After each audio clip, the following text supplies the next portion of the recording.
that they emphasize on ethics, as well as entrepreneurship to build independence amongst those who leave the higher education sector. So we remain committed, but we always like we should expect some deviance from certain individuals. We don't know. And therefore, it is important that the support systems, let's say clinical counseling, are there. Similarly, at primary and secondary school level. At higher education level, these were obtained, but we do not know very much what obtains at the primary. The Indawa also looked at how students, teaching staff and supporting staff can relate to each other in improving learning outcomes, more especially at higher education level. If we are able to look at the power relations and that we, the three set of partners, are committed to the same goal, to the same interests, and that more importantly that we exist to build the new capital, human capital for our country, starting from primary to university or higher education levels. And that if we do that at every point in the year or as we do our teaching and learning, we will be mindful of the national expectations, so that by the end of the year or that cycle, whether it's primary school, secondary school or university or technical colleges, the individuals who are coming from there have appropriate attitudes, skills and knowledge. And that we, particularly those of us in the teaching or lecturing, are committed to molding these youth so that they can indeed take over after us with appropriate mentorship. That is number one. Number two is that when resources are being given to the public sector, particularly those of us under Malawi government, as well as the private sector, it's very, very necessary that given the governance systems which exists and that we in management must make sure that we can account for the resources. And that if we account, they should always lend to the deliverables, learning outcomes for all. And that indeed, if we account for the resources, then we'll see gains in the type of young men and women coming from the whole education sector. Improvement of girls' education is one of the hot topics being discussed at this Indawa. Some delegates feel that there has been a pushback of a need to improve boy-child in terms of education, whilst others feel it should be a deliberate move to push forward the girl-child in terms of education requirements. Campaign for Female Education is one of the organizations working in the country whose mission is tackling poverty and inequality by supporting girls to go to school and succeed and empowering young women to step up as leaders of change. Among others, Comfort is providing holistic and targeted support for girls to go to central school and covering their needs, which include school fees, uniforms, books, pens, boarding fees, and disability aids. There are a number of factors, I think, that are contributing towards girls being dropping out of school. Some of them are socio-economic. Right from there, there could be some players, of course, providing bursaries, for example. But then the girls still need other basic items, and those really trigger or they do lead such kind of girls getting into, for example, promiscuous behaviors, and therefore they still get pregnant at the end of the day. Some of the initiation ceremonies that are taking place, so bad actually, they contribute negatively towards retaining a girl in school. But then as an organization, there are also a number of strides that there are a number of issues that we are also taking into consideration, like the a mentorship program that we are having with the teachers who can always be providing guidance and the counseling. They need to be motivated, the girls, to remain and in school. And therefore, that's why we are saying, even if there are some, even though there are some structural challenges, but we want to emphasize the fact that we can still celebrate the girls who are still remaining in the school. And for those ones, that's where we're saying, okay, yes, we are having challenges, we are having dropout, but we still have some girls who are remaining in school, and therefore those ones, they need to improve their performance. We can improve on the learning outcome for such kind of girls.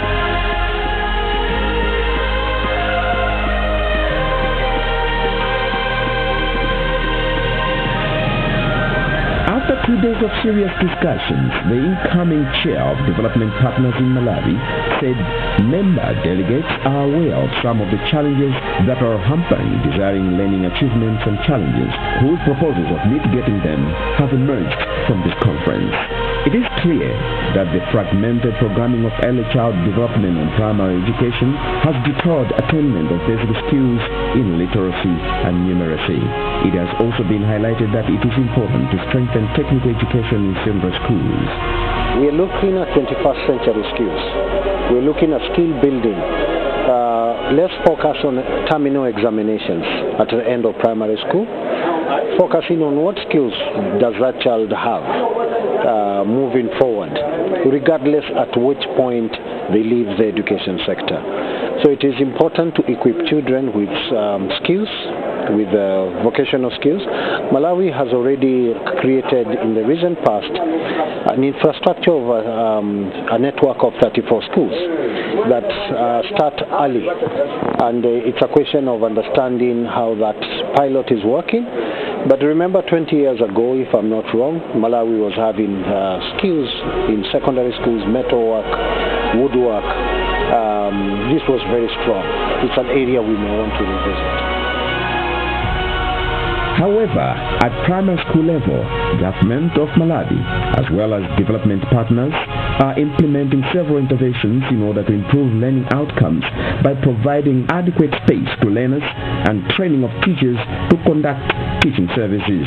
Government continues to improve efforts to reduce the high pupil to qualified teacher ratio, PQTR, between teachers and learning in the country, with a goal of improving the quality of education and also improving the welfare of teachers in the country. I'm pleased to report that we have registered remarkable achievements in the areas of basic education, where we have seen the growth of the enrollment. We have seen that even the reading capacity through the National Reading Program, we are doing very well. But also, we have even noted that apart from the achievements, we still need more schools, more classrooms in order to reduce the teacher-pupil ratio. As it is, it's almost not yet, it's 1 to 68, but we still need to have 1 to 650. And we'll do that because we are able to, each and every year, recruit teachers and deploy them to various schools so that we are able to reduce the teacher-pupil ratio. Apart from that, we are also happy that by September next year, we should be completing our teachers training college that we are building, the 3 teachers training colleges. And by the end of September, we should be talking of now 11 teachers training colleges, which are public, apart from the 8 that we already have in the country. And that will add on to about 1,800 teacher students per year. And that will be a remarkable achievement, which means when you compare with all the teacher training colleges, we should be able to produce more teachers, and we should be able to deploy them to various primary schools so that they are able to teach our learners and therefore reduce the teacher-pupil ratio. On secondary school education, government has intensified improvement of community-day secondary schools to allow more pupils attend quality secondary school education. 21 community-day secondary schools have been upgraded through the construction of classroom blocks, an administration block, a recreation, a hall, a laboratory, and an ablution block. It is the goal of government that every community-day secondary school should have a laboratory and a library to accord students at these schools an equal chance of passing their examinations, including science examinations, as those in conventional secondary schools. It's a remarkable achievement that within the year that we have been going through the sector, we already have received that boost to build 250 secondary schools.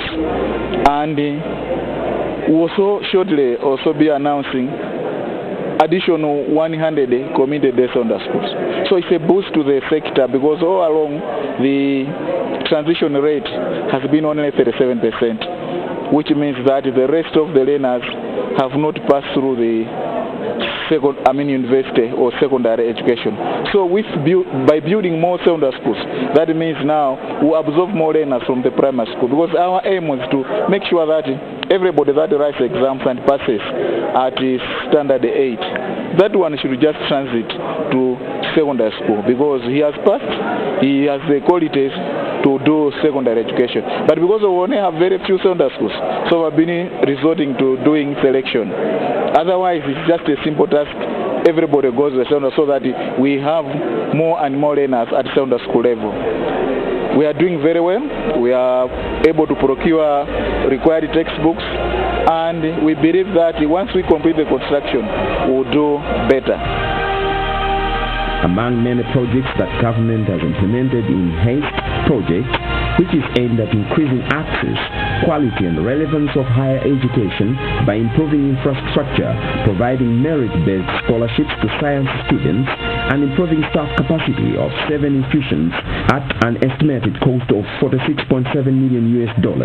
We have seen the mushroom of infrastructure for education in universities, the Polytechnic, Chancellor College. We have even also gone in as far as our technical colleges like Soch Technical, Lirongwe Technical, Salima Technical, and also one in Zomba, Nasawa Technical College. Tremendous and very impressive structures, and we believe that will even help us to train as many learners as possible. Those who graduate from secondary school, some will go to the university, but some will be able to go to these other schools. Malawi government therefore strongly considers quality higher education as a vehicle by which Malawi will be transported towards greatness. Education is not about being able to read and write. It's also about character. We want our children in Malawi to be children that can be relied upon, children that are responsible. So I was making a mention because we've received the information that some, not all, NGOs, actually when they go to schools to teach the students their rights, they focus so much on the rights, and they also use a term that makes the students militant. Demand your rights, demand your rights. So when you're telling the students to demand, it means there's no negotiation. So they just have to push. And we have, in that kind of approach, we have seen students damaging their schools, setting up breaks, school blocks, halls at a school, which is very regrettable. So as I was making an appeal to those NGOs that have chosen to be in the area of human rights, to yes, go and teach the students their rights, but they should also teach them their responsibilities, roles, and duties. Goal number 4 of United Nations Sustainable Development Goals is encouraging governments to ensure they provide quality education to all. Achieving inclusive and quality education for all reaffirms the belief that education is one of the most powerful and proven vehicles for sustainable development. This goal ensures all girls and boys complete free primary and secondary schooling by 2030. It also aims to improve equal access to affordable vocational training, to eliminate gender and wealth disparities, and achieve universal access to quality higher education.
Kamaishi is a town in Iwate in northeastern Japan. It has long been an important centre of iron and steel manufacturing.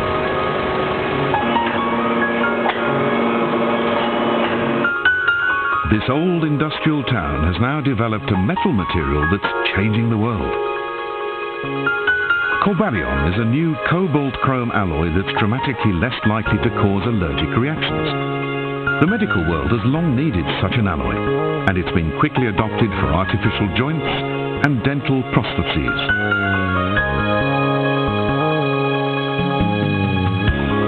Professor Chiba of Tohoku University developed Cobarion because he wanted to help sufferers from metal allergies.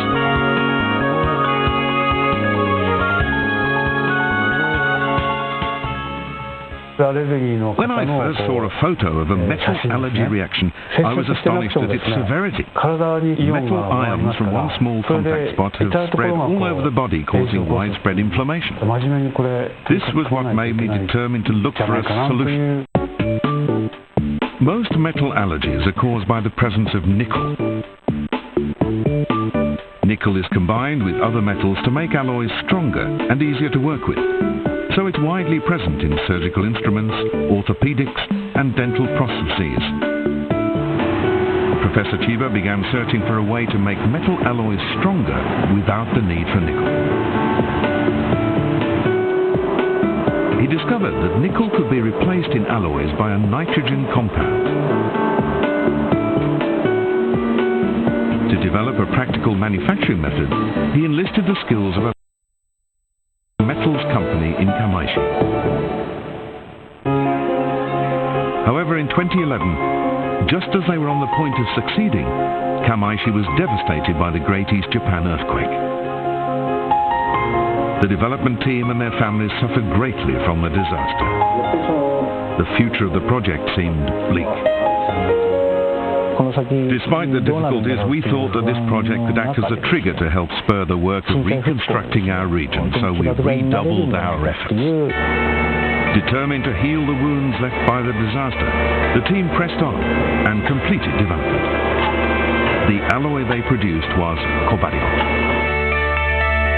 As well as rarely causing metal allergies, this new alloy is more abrasion resistant and 10 times harder than silver. And it's far more resistant to metal fatigue than most alloys. We wanted to create a better metal alloy for biomedical use, one that will place less stress on people's bodies. That ideal still drives our current development, and I hope it always will.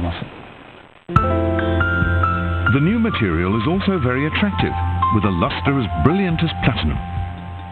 It's already being widely used by the jewelry industry.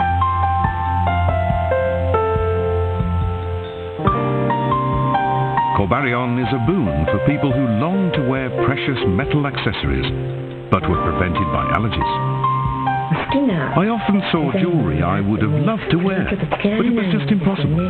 My skin would first go red and start itching, and the itch would gradually get more and more severe. This new metal doesn't cause itching, and at last I can wear accessories without worrying that my metal allergy will cause a reaction. From the old steel town of Kamaishi, a groundbreaking, non-allergenic alloy with the potential to enrich many people's lives.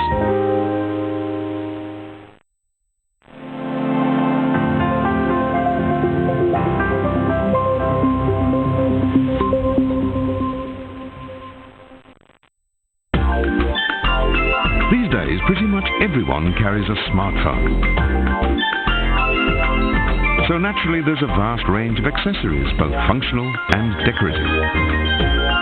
Japanese users are especially fond of designs that add a touch of cuteness to their phones. I saw it first on Instagram. It's super cute. Harajuku is the center of Tokyo's kawaii pop culture and home to everything cute. Right now, flashy mirror cases are a trend, especially among young women.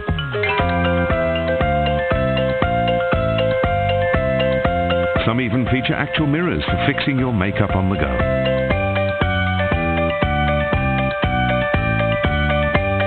Charming animal designs are always popular. Is this a smartphone case or a stuffed doll? Is she holding a phone or a fluffy toy? Here's another amusing concept, one that's very practical too. Smartphone stands have inspired whole miniature worlds like these cats. Soaking in a hot spring. Or enjoying TV. Such designs add a touch of comfort to any interior. Even power banks get the cute treatment. Here's one shaped like a Japanese street snack. And this one is a popular manga character.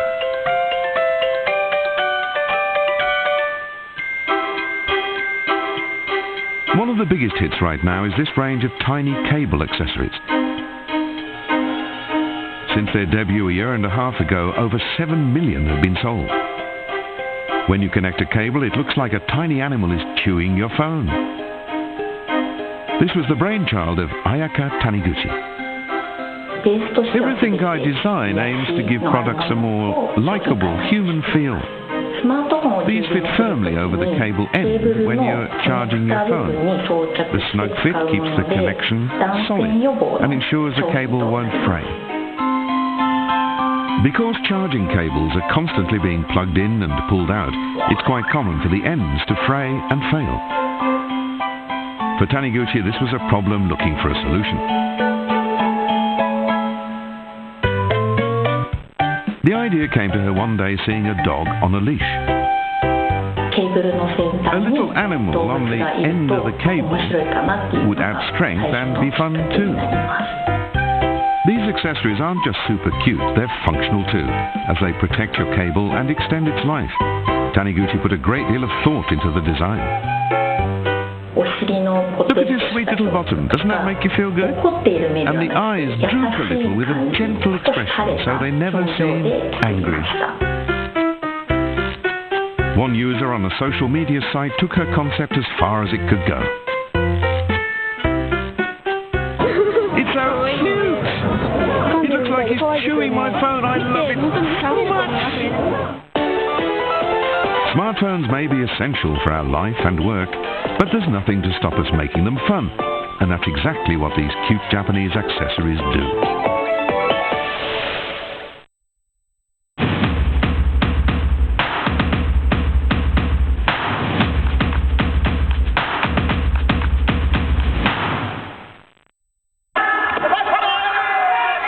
In 2020, karate will make its debut as an Olympic sport.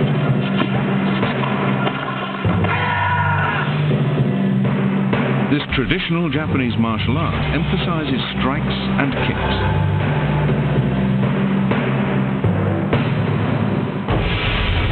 In sport karate, two competition formats are used.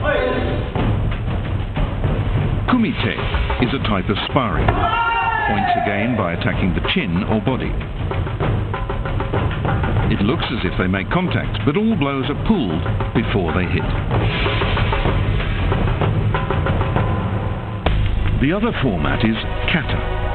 These are choreographed sequences of techniques. Unlike kumite, kata are practiced without a partner.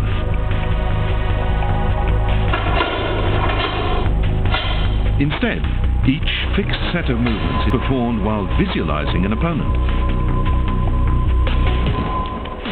Points are given for displaying precision and power.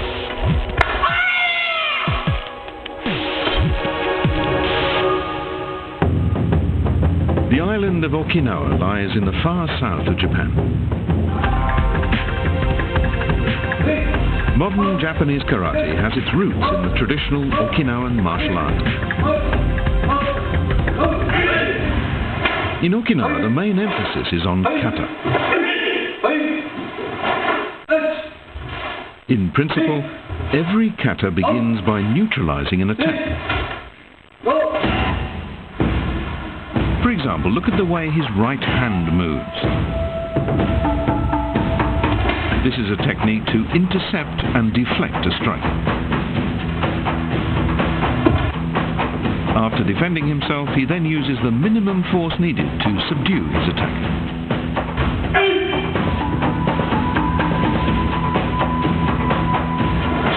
Okinawan karate is a martial art based on defense. A traditional karate practitioner never strikes first. Our goal isn't to destroy an opponent, it's simply to subdue. At its heart, Okinawan karate is a way to discipline yourself and train your character.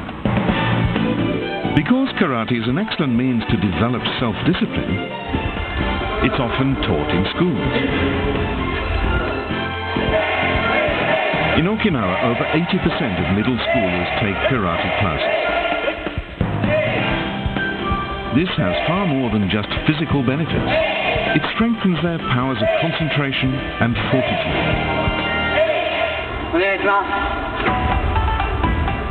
The most important thing they learn from karate is the concept of rei. Rei means always showing respect and gratitude to others. That's why karate class begins with a bow.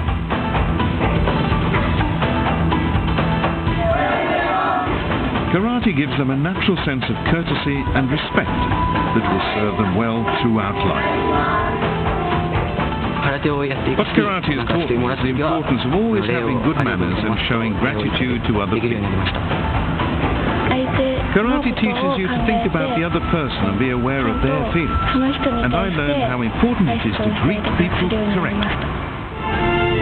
The more you discipline and strengthen yourself in karate, the more you learn respect for others. This is the spirit we hope karate training will nurture in our students. The more powerful you become as a person, the more important it is to develop a humble attitude. Polishing and refining physical skills, we refine our character too. This is the essence of karate.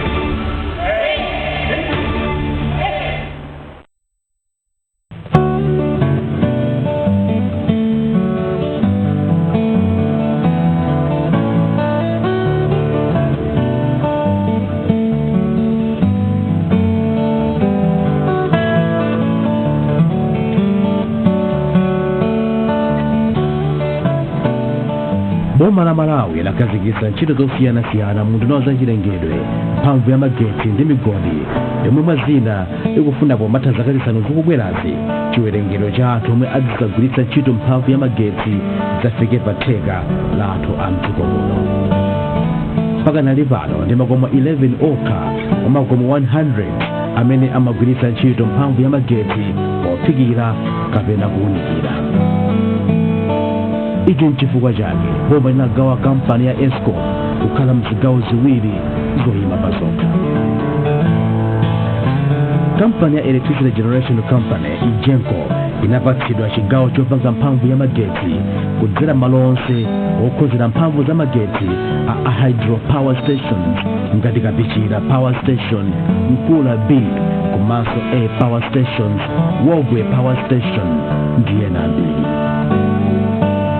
Kampani inso inapatsidwa mphamvu kukhazikitsa ma power stations malo ena amene angathe komanso kupeza njira zina zopangira mphamvu za magetsi ngati zochokera ku mphamvu ya dzuwa komanso mphepo.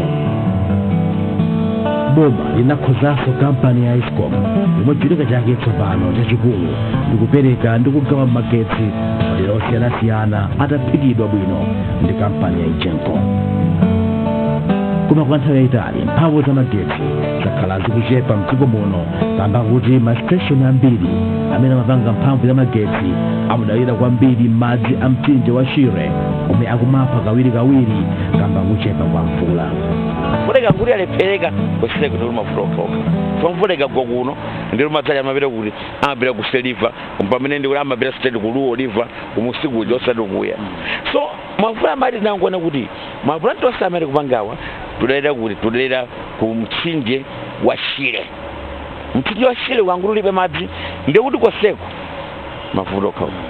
Ndeni fona va tikulimbikitsa boma likulimbikitsa tsopano mbambari zina zopangira magetsi tikulimbika panopa mnamva kuti ndali kuovwe ukaronga kumeda auso kuti wajawo akonjesere plant jaikule kuti malobe izilipatsa 4.5 megawatt izilipatsa 9 ndiye kuti khala kuti Karonga Chitipa Mzuzu Rumbi tatala nazo kufuna kumvetsera mmene ntchito yomwe kampani ya Eskom ikuyendera nduna komanso wachiwiri kwa nduna ya unduna zachilengedwe migodi komanso mphamvu ya magetsi zili pa ulendo wona malo ena ndi ena amene amathandizira kupereka ndi kugawa mphamvu za magetsi madera a mdziko muno abantu nasi zikumana ndi akuluakulu a kampani ya Eskom mu mzinda wa Blantyre omwe akuwalimbikitsa za udindo wawo wopereka ndi kugawa mphamvu za magetsi kwa makasitomala ake amene ndi anthu amene amakhala mdziko muno komanso makampani ndi mafakitale amene akugwira ntchito zosiyanasiyana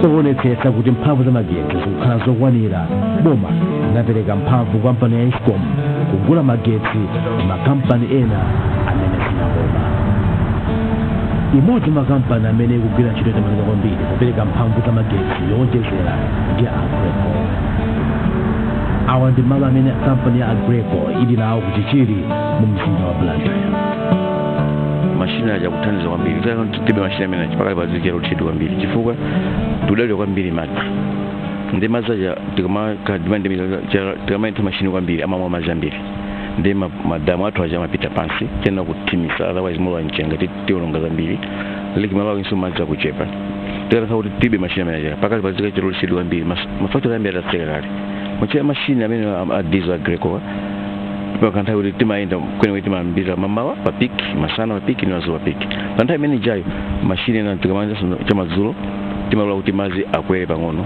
kwa ndamu kuti tiyendeso mashini aleta msogolo tena kuti tibe mashini amene acha pakali pano makampani amene atatseka ndi chimene timangana kuti ndichandikana kuti tilibe o tikana kuti tili nawo timachita weye kuti it's better tikhale ndi mashini aja kuti magesi anthu azikhala nawo kuleka ndikuti tisakhale ndi magesi wali tatamangisa mashini aja ndi pakali contract kupitabe mpaka na mu January mwenga ndi mashini ku Blantyre ndi ku Lilongwe o June July mashini ku Kasungu Chinyama tinithabe tikuangana kuti tichita bwanji kuti kumane ndi tipeze demand yasiti satisfy kuti around December November December mvula semba kubwera mbiri ndipo makama dzambiri kumaze kwambwera nso mbiri ija imatenga zinyala chamene tikuchita manage environment nde manage tichita bwanji mukumbukira last year mvula ija from 22 December mpaka na end March to April sinayulisidi bali konse machine cement kwambiri malowa andi magenerator amene amalira mafuta a diesel ndipo amakwanitsa kupanga mphamvu za magetsi okwanira omwe athandiza kwambiri kuchepetsa mavuto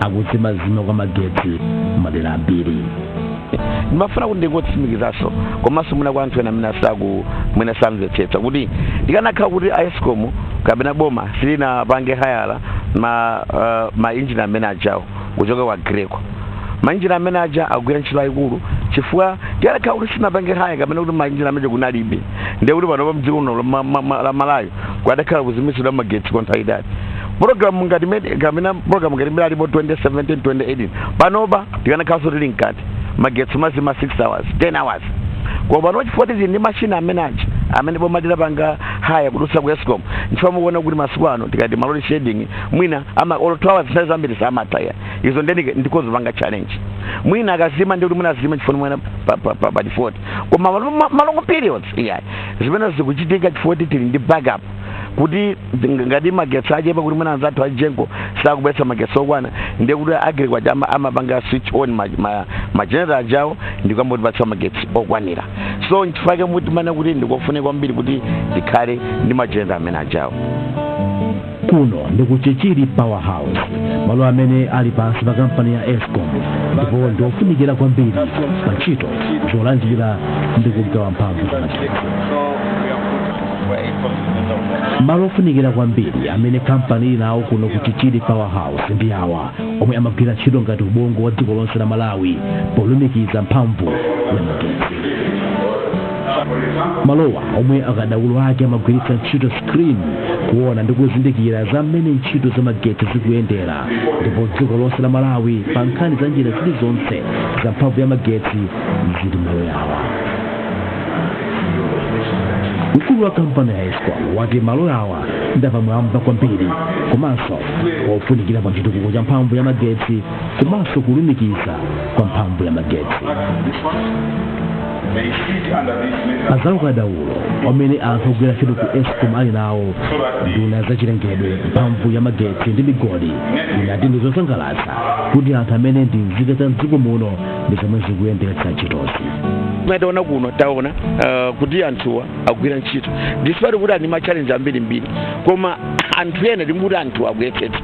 Tapita mofesi moja taona machine atsopano akuti skada amene amatitwanitwani kuwerenga mphamvu kuonesa pena paliponse ndi ntchito ikuti imene amerenemu amene challenge account imene atigwirira kunoku pa nthawi imene amapanga ma rehabilitation ndikupita kuti zimene zikapitirira komanso anthu mwanga amene ndayankhula muja akapitirira kugwira ntchito modzipereka ndithu Eskom chikhala chinthu china chapamwamba chosinthika ani mavuto amene akulankhulawa idzakhala mbiri yakale muno Malawi. Boma kudzera ku thumba la ndalama lochokera ku bungwe la Millennium Challenge Account namanga ena malo awa amene amadziwika kuti Pombeya Power Station yomwe ili pafupi ndi pakamwamba boma la Malaka. Malowa ndofunikira kwambiri malingana ndi masomphenya amene boma lili nawo logula ndi kugulitsa magetsi kunja kwa dziko lino. Pombeya Power Station ili ndikuthekera kukwanitsa kulandira mphamvu za magetsi zambiri zochokera m'mayiko ena amene boma la Malawi liyamba kugula posachedwa apa. Taona mavuto amene apita pakatipa ma challenges ambiri so ntchito ndi kuti ife tipereke mayankho ma solutions. Mayankho ambiri wabwera manga ma plan tapangira ma plan osipanga una kuti Malawi sone kale kukhala ndi mphamvu ya magetsi okwanira kuti makasitoma zonse mafactory ndi anthu onse akakutisidwa akala zita plan mbiri akakutisidwa chachikulu koma tikandi infrastructure kulinga kuti tikozadi kugula magetsi yote amene akupikidwa ndipo amene akufunidwa. So Pombeya station for instance lero noti tizi plandia magetsi yokera ku Ejenko mwanchisanzo pakutata kuyanja magetsi yokera ku Mozambique pika pano pa Pombeya kuchokera kukamwamba ibwera nsogolo muno ompata manga nsogolo muno ndi makambatera malasha amene akubwera nsogolo muno kuchokera pano kumapita dziko lonse la Malawi motero kuti chisinzo kuti ili ngati msewu ku highway super highway kuti kale kuti nali ndi one lane kuti magamota kamapita kumakandana pale pano for example 6 lanes undo kuti traffic izinde bwino so plan kuti zaka zambiri zobwerasi teka kutsidwa kuti tigule magetsi konse mayanga pangecho paka panchira tivene kugula magetsi mayanga pangedwa ndetu fa tigule magetsi yokera kuchera mphamvu ya dzuwa mphamvu ya mphepo mphamvu ya malasha mphamvu ya madzi ndiso kugula maiko ena ngati ku Zambia ku Mozambique imene andunaja lero msangabwere kutsogolo muno. Pamene pa Dr. Chowaya anatsindika kuti ndondomeko ndi masomphenya aboma akwaniritsidwa pamene ndi cholinga chake kupereka mphamvu za magetsi mu chiwerengero cha anthu choposa theka la dziko lino. Timikiza dziko lonse Malawi onse kuna kuti ife ndi tidzalimba kuti aliyense mali muno akakhudzidwa mphamvu ya magetsi tinduti kilenso kwa onse amali muno mene anaona president athu kuti even akumize akhalenso ndi magetsi azinjira kwambiri tikakuonesa dziko lonse domestic chitanso nsogolo muno machita export maso momwe muno kupatula anthu chabe me domestic customers ngati ino ndi nayo ndifunanso factory ambiri kuti abwera zachita chifukwa akaona kuti sono magetsi ajakwanira pomwe factory ambiri mafactory opanga fertilizer kaya ochita mining kubwera mbiri zonsezo zitheka ndithu ndipo pure minimum kuka employment ambiri anthu ambiri azigwira ntchito makampani amene akubwera mbiri chachikulu makampani amafuna kuti ukhale wani magetsi okhulupirika usatima antengo abwino so ife tazilika malo kuti zimene zimatikwanisa taphunzira kwambiri mavuto onse akalaja ndi msogolo mwathu twakuti anthu akhale chikhulupiriro kuti Eskom ili ready kwathandiza kwavomereza kwatumikira pa njira yonse yokhazaniza magetsi.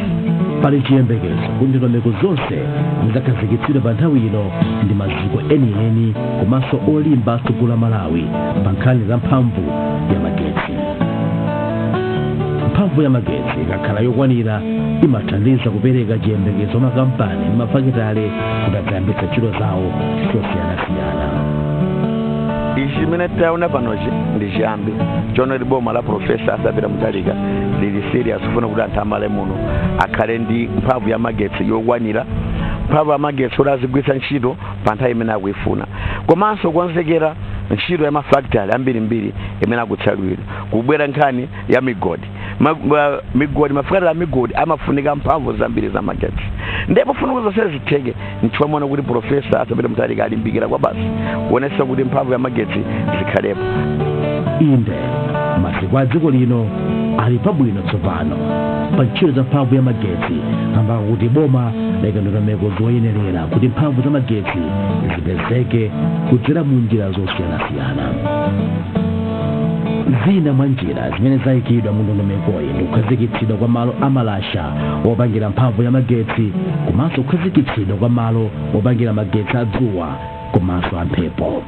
Pano badabwera pano pa Pombeya pamene imene ndi state of the art substation ikukhala libwalo ndege limene magetsi ochokera kunja mmene tidutse kuti tiyamba kugula magetsi posita pompa kuchoka ku Mozambique komanso tiyamba kugula ena kuchoka ku Zambia. Magetsi ochoka ku Mozambique atifikira pano ndiye ikukhala ngati airport imene magetsi aja kuchoka ku Mozambique atifikira pano kuti aescom agawe kumene akugulitsa madera onse. Kuonjezerapo kuli project imene ya boma yakamwamba imene panopa boma lidaganiza kuti ainjenko amene ndamapange project imene project yogwiritsa ntchito malasha. Iyo pamene mafani zibwerezaso ndikuti malasha osati makala kwa malasha maiko otungu ambiriwa monga wa America ku London kuti mphamvu za magetsi nazo zimene amadalira kwambiri ndizochokera ku malasha amagula malasha kumaiko ambiri. So kunonse tifuna kuti boma laganiza kuti plant imene kapena machina amenewa awayike kwa mambaku akayika aijenko magetsi amenewo tikayamba akamba kubwera azifikira sopano pa Pombeya komanso ku project yomanga damulina kapena station ina ya madzi kwa Panamanga magetsi amene achasokata 2-3 years azifikira pano.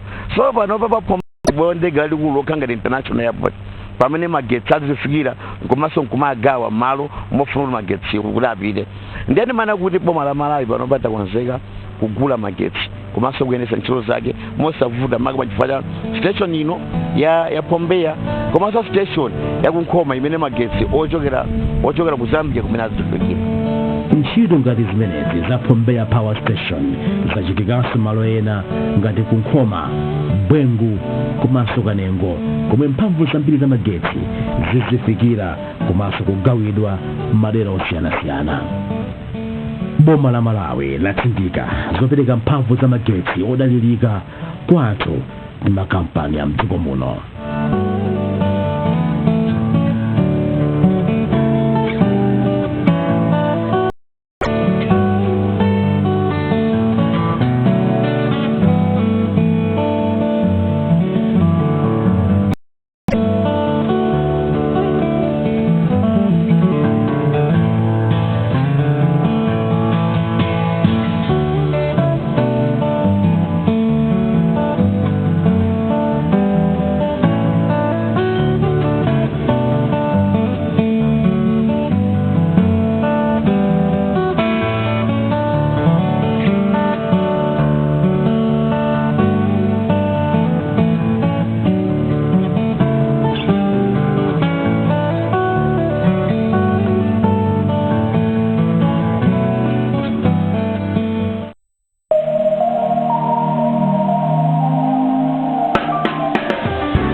Morning in Japan. At a traditional Japanese ryokan, the breakfast features foods that have been favorites in Japan for ages. It's a meal sure to give a shock to foreigners visiting Japan for the first time.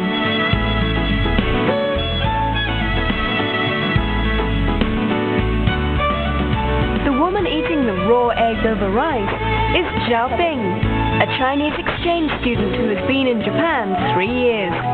She'll be our correspondent for this program. joined by Wu Qingjing, another Chinese student who's been here 1 year. She's the one eating natto, fermented soybeans. I can't eat this. No way. It smells like dirty socks. Dirty socks! Most non-Japanese associate Japanese cuisine with foods like sushi and tempura. But the everyday home cooking most of Japan's long-lived populace eats includes lots of simple preparations like these. This is supposed to taste good? Why do Japanese people eat things like this? Why would anyone eat this stuff? In order to enjoy the color and texture, the flavor and aroma of the ingredients, the Japanese have long favored simple preparation methods like boiling, steaming, and grilling. Sometimes food is eaten raw with no preparation at all, or after fermenting.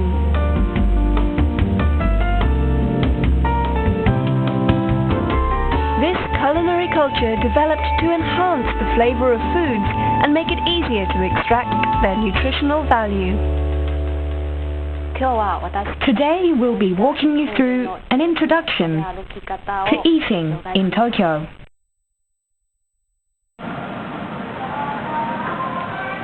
Hey Sho-chan, what are Japanese people's 3 favorite foods? Sushi, shabu-shabu, and let's see, tempura. Sorry, wrong on all 3. Really? The best loved foods in Japan are curry, ramen, and yakiniku. Yakiniku, grilled meat. All those foods came from abroad, didn't they? Quite right. All of Japan's favorite foods are foreign. Wow! Japan is known for its global taste. There are plenty of international fast food outlets and restaurants serving foreign cuisine. It all testifies to Japan's flexible embrace of other cultures. But curry from India and Pakistan, China's ramen, and yakiniku born in Korea have become staples of Japanese eating habits.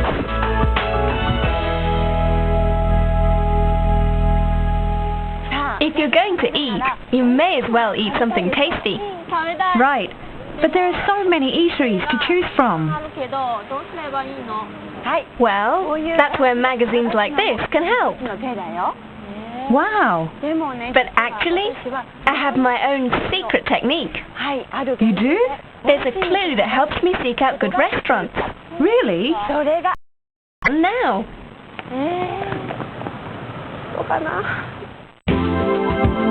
The clue Zhao-san has found is the queue in front of this shop. In Japan, places known for delicious food always have a line out the door. In Tokyo, the competition among ramen shops is fierce, but this place is always rated among the top 2.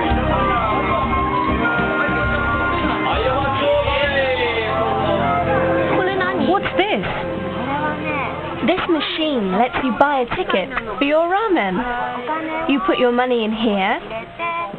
I want Ajitama style ramen, so I push this button and it dispenses a ticket. These meal ticket vending machines are commonly used for ordering and paying at eateries. They're efficient and sanitary. When you get to your seat, you hand the meal ticket to your server. That way there's no misunderstood orders. What distinguishes Japanese ramen is the way it's prepared. This shop makes its broth by boiling chicken bones, pike fish, and dried sardines for many hours. Many shops refuse to divulge their recipes to guard their unique flavors. Ramen comes originally from China, but nowadays Japan has its own ramen culture.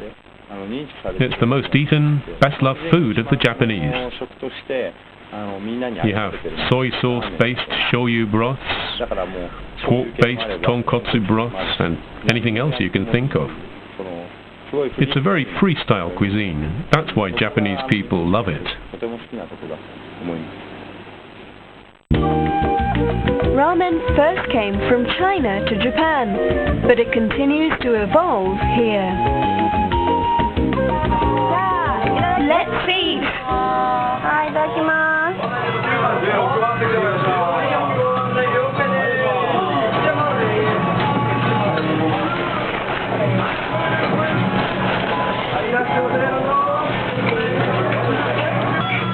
Oh, it has that shoyu flavor. It's shoyu, no doubt. Yes, delicious. Chinese broth is very light and quite bland. But this, it's like a soup, boiled down from lots of ingredients. That's what Japanese ramen is all about. Real Japanese ramen indeed. And tasty. But Japanese noodles are very different from Chinese. They really are. You can tell at a glance. Yes. So, Sho-chan, now whenever you're looking for a good restaurant, just look for a queue. It's much quicker than looking in a book or magazine. And you can't miss. Okay. The line out front was a sure sign that this was a tasty ramen place. That ramen was nothing like the Chinese version. Did you like it? It was truly delicious.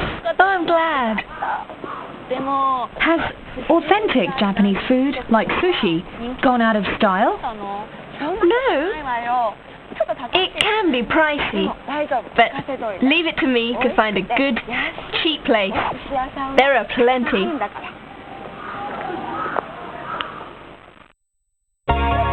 Sushi started out as an expensive, traditional Japanese delicacy. The quality of sushi depends on the freshness and seasonal flavor of the seafood.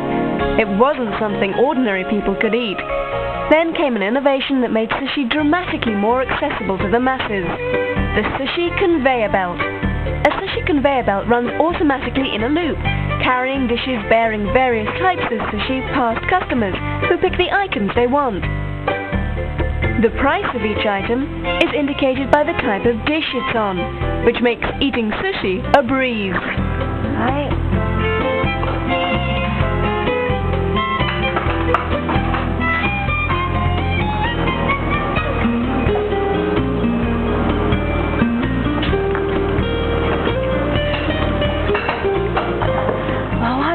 The one I want isn't coming around. What should I do? You just have to wait. Wait? I can't wait. But I can place a special order with the sushi maker. You can do that? Yes, give it a try. Excuse me. Could I have the steamed shrimp? Certainly. And I'll have the sweet shrimp. Okay, coming right up. Customers can order the items they want and even request the sushi be made without wasabi if they don't care for it. Here's your steamed shrimp.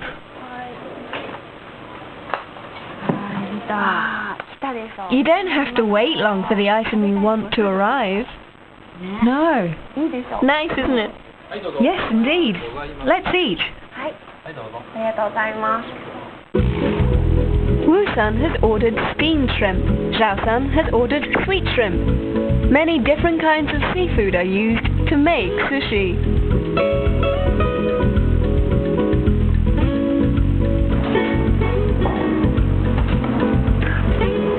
It's sweet. No wonder they call it sweet shrimp. Just 105 yen for two. Don't you think that's cheap? That is cheap. Fatty tuna, which Japanese people love, is just 95 yen per dish. With the food so cheap and tasty, Zhao and Wu eat heartily. I'm full. How about you? Me too. I ate a lot. We did eat a lot. 1, 2, 3, 4, 5, 6. What are you doing? I'm counting the dishes. You can calculate how much your food cost as well. When you're done eating, you count the dishes of each type, each of which has a set price, to calculate how much to pay.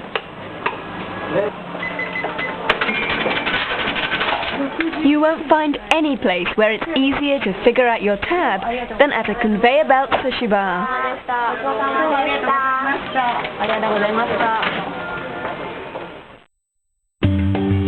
After feasting on ramen, Japan's favorite food, and sushi, the country's traditional delicacy, Zhao and Wu head to Ryogoku.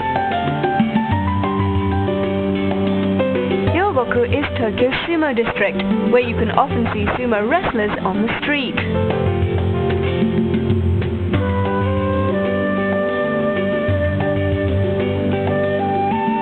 The cuisine, called chanko nabe, is strongly associated with sumo, so lots of restaurants in this area serve it.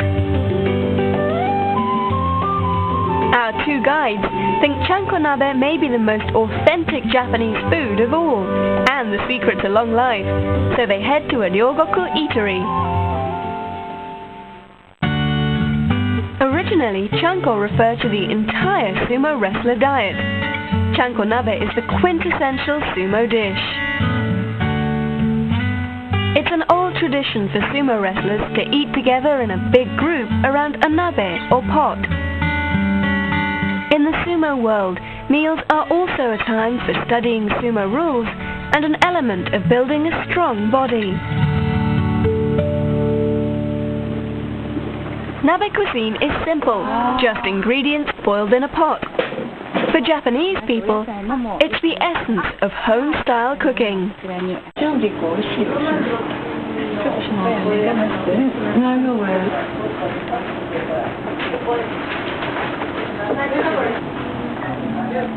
Tasty. The broth too. Yes. Wu-san, chanko is delicious, isn't it? It has meat, veggies, and fish too. All the nutrition you need. And it's very healthy.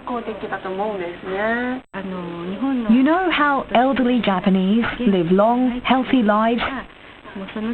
It's from gathering around one pot, eating fresh local seafood and mountain produce, and talking together about how the day went.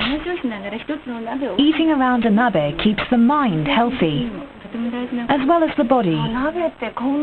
Wow, nabe cooking is fantastic. You get to eat lots of tasty food while communicating over the stew pot. It's important in the sumo world and in homes as well. I can see why.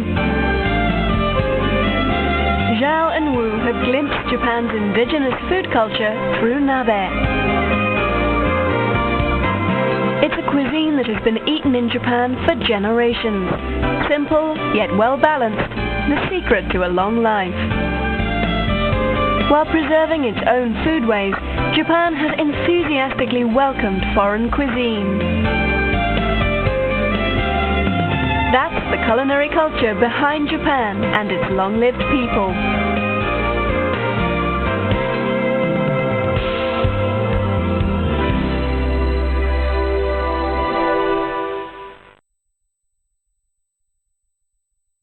This December, the mother of broadcasting in Malawi, MBC, brings Mulanje to a standstill. It's the MBC Green Fest. An excellent opportunity for you to create a holiday away from your busy schedules while conserving the environment. It's a 3-day music marathon, spiced up with exciting events tailor-made just for you and your family.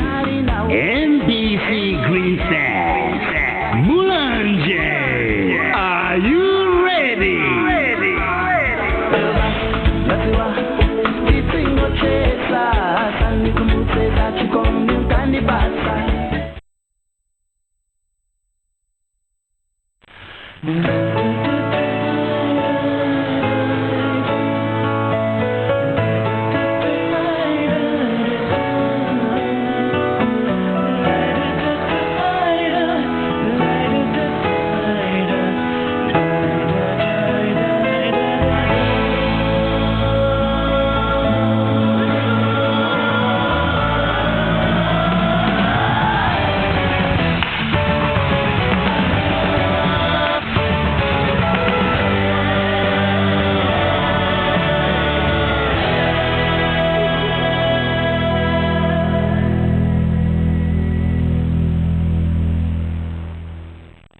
Everyone, I'm Rice Boy. Despite my name, I know absolutely nothing about rice. Shame on you. Oh, Mr. Abe. You can learn about rice with me. Ask me, Rice Boy, if there's anything at all that you want to know. Well, I'm busy right now. You know how it is. Oh, he's gone. Meet the real Mr. Abe, not the animated character with the same name. Today, Mr. Yoshifumi Abe is going to show us how he prepares his paddies. Mr. Abe is a 34-year-old rice grower from Miyagi Prefecture, in the north of Japan's main island of Honshu. The total area of his paddies is 10 hectares, which is as big as 14 soccer fields put together. Let's follow Mr. Abe as he prepares his paddies for rice planting. It's mid-March. The snow has melted and spring is in the air. Mr. Abe is taking something out of storage. This is a bag of rice grain which he saved from last year's crop. It's the seed rice that he's going to be sowing this year. From these grains, a huge quantity of new rice will grow. Look, Mr. Abe is pouring water into the bucket. Now he's bringing over a bag of salt. He's mixing salt into the water. I'm going to put an egg in. Mr. Abe has added just about enough salt to allow the egg to float. But what is this salty water for?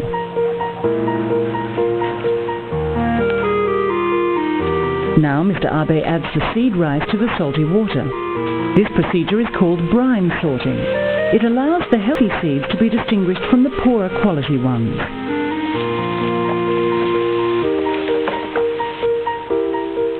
Any grains that float are rejected.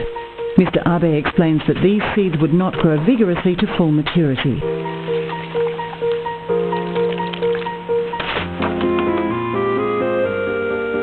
This is what seed rice with the husk removed looks like. The grain on the right sinks in the water. It's transparent and packed with nutrients.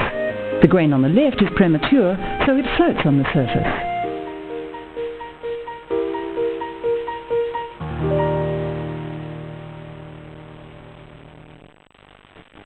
Next, after sorting the seeds, Mr. Abe gets rid of bad bacteria by soaking the grains for 5 minutes in water heated to 60 degrees. Right. These days, many farmers use chemicals at this point in the process, but Mr. Abe has adopted chemical-free agricultural practices, despite the extra work and effort involved.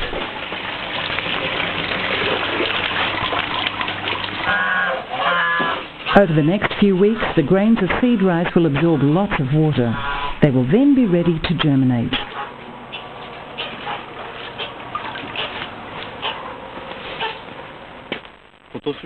I'm hoping, as I prepare these seeds, that they'll grow well again this year. I'm hoping that we'll have good weather and a good crop.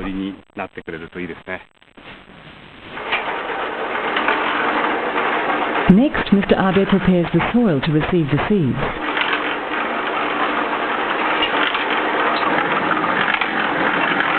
Finely crushed soil from the paddy and organic fertilizers are combined to produce a mixture that is full of goodness. After it has been mixed thoroughly, the soil is put into boxes. These boxes are called seed beds. The rice seedlings will grow in these boxes until they are ready to be transplanted. This task is a hectic one, so Mr. Abe's children lend a hand. They are wearing goggles to protect their eyes from the dust. Oops, be careful or you'll spill it.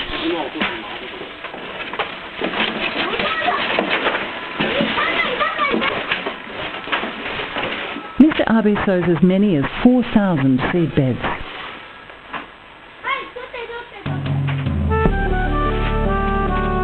It's April.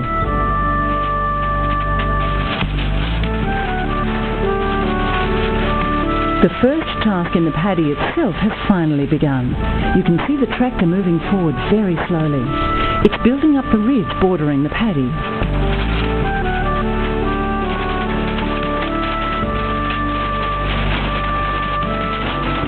First, the machine crushes the earth on the ridge. Then it tamps down the resulting mix. These ridges bordering the paddies are vital to prevent water from escaping.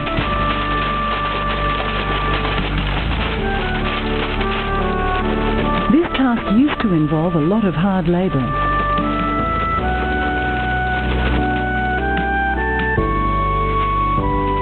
About 20 years ago, machines were introduced which could build up the ridges.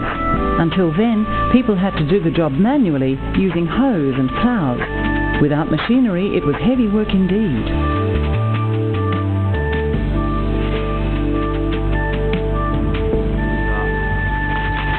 Do you see here? Mr. Abe says he has to build up the ridges every year. This is because there's someone who is making holes in the paddies. In autumn, when food starts getting scarce, animals like mice come out and eat the fallen ears. So you'll find lots of holes made by mice and other animals. Moles eat earthworms in the soil. There are heaps of worms living here, so the moles tunnel their way through all over the place to feed on the worms. If we don't work on the holes in the ridge, the water will escape when we irrigate the paddy. It will never be filled with water. This will stop any leaks. We don't need to worry anymore.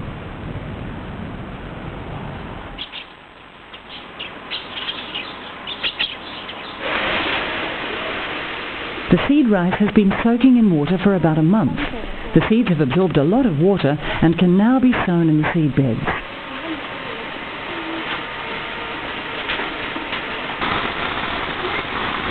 As the beds move forward on the conveyor belt, the seeds are sown automatically, approximately 5,000 to every box. Then the seeds are again given plenty of water,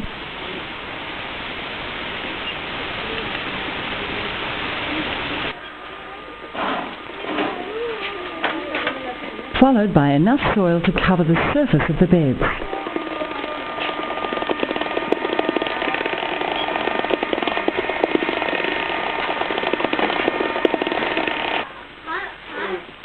The seed beds are then shifted into a device called a seed raiser, where the rice is induced to germinate. The seed raiser has a clever design.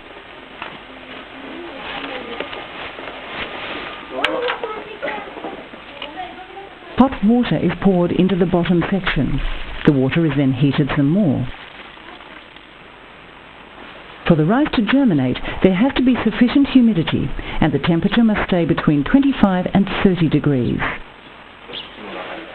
By sealing off the air inside the seed raiser, both humidity and temperature are maintained.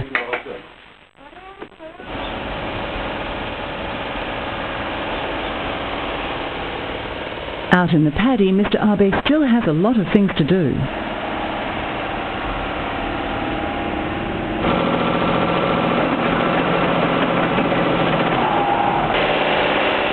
This task is called ploughing. It allows air to penetrate and revitalize the soil. Breaking up the earth also makes it easier for the rice to spread its roots.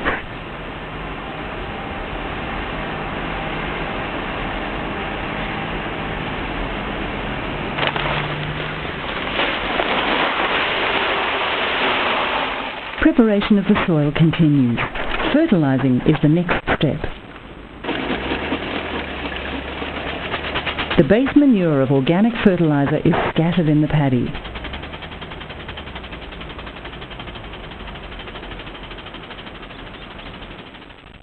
Preparing the soil is the most important thing in rice cultivation. That's our first priority. We can then raise the seedlings, grow the plants, and finally reap the crop. If you prepare the soil properly, you'll end up with good rice. It's a job where you simply can't afford to cut corners. 3 days have passed since the rice seeds were sown. The seed beds are placed in rows inside a greenhouse.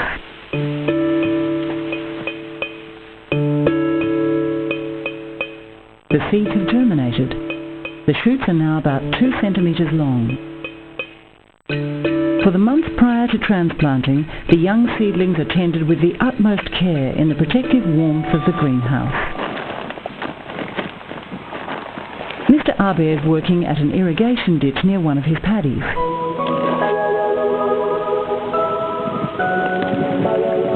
Water is flowing for the first time in half a year. The water channeled from the river to the paddy is rich in minerals, essential to the healthy growth of the rice.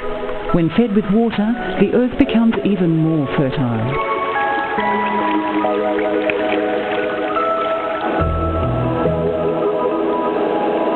The last task before transplanting is tilling. The tractor moves steadily forward, crushing the muddy clods into finer particles.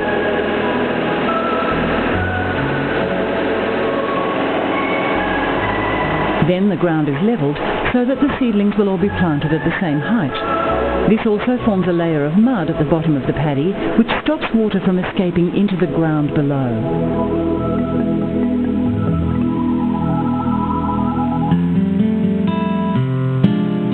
One month after sowing, the seeds have developed into bright green seedlings. They are 15 centimetres tall and ready to be transplanted into the paddy.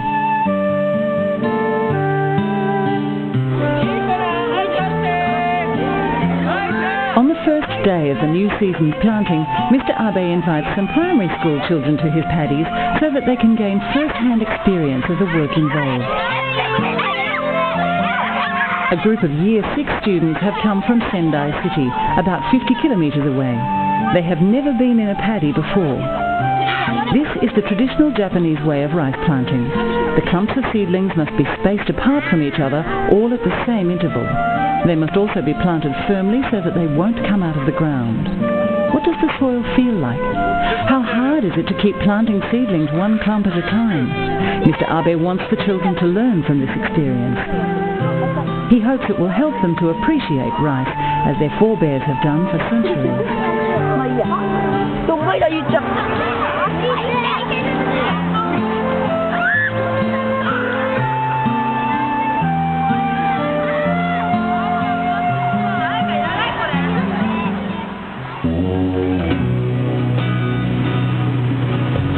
After the children have gone home, Mr. Abe carries on with the help of a mechanical rice transplanter. The seedlings are loaded onto the back of the rice transplanter.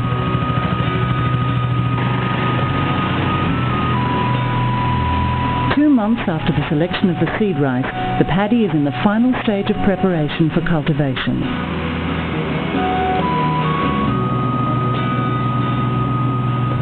Mr. Abe plants the seedlings very carefully in straight rows.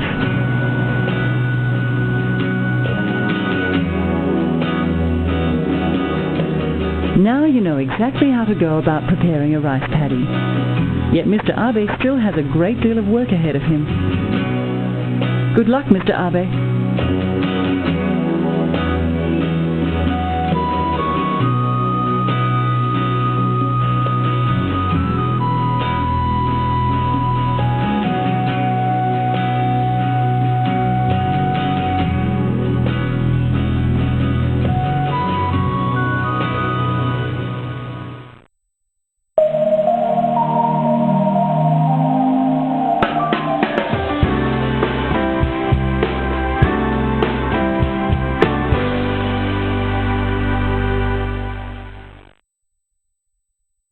This December, the mother of broadcasting in Malawi, MBC, brings Mulanje to a standstill.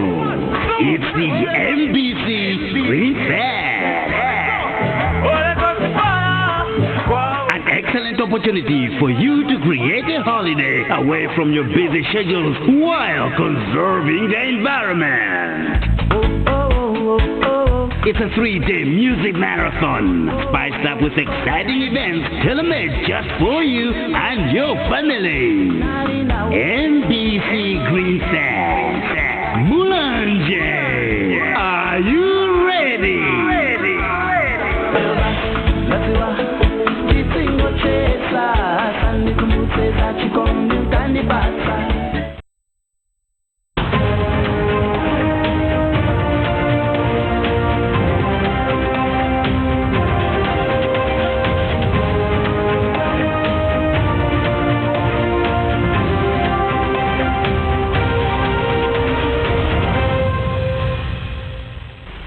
Good afternoon and welcome to the lunch edition of MBC News. My name is Mary Segula. Let's have a look at the headlines. President Professor Mutharika condoles the people of Kenya following the devastating landslide that claimed many lives on November 23rd. The European Union gives Malawi a grant worth 18 billion kwacha for enhancing the public finance management system. In politics, the ruling DPP continues to enjoy massive support from all corners of the country.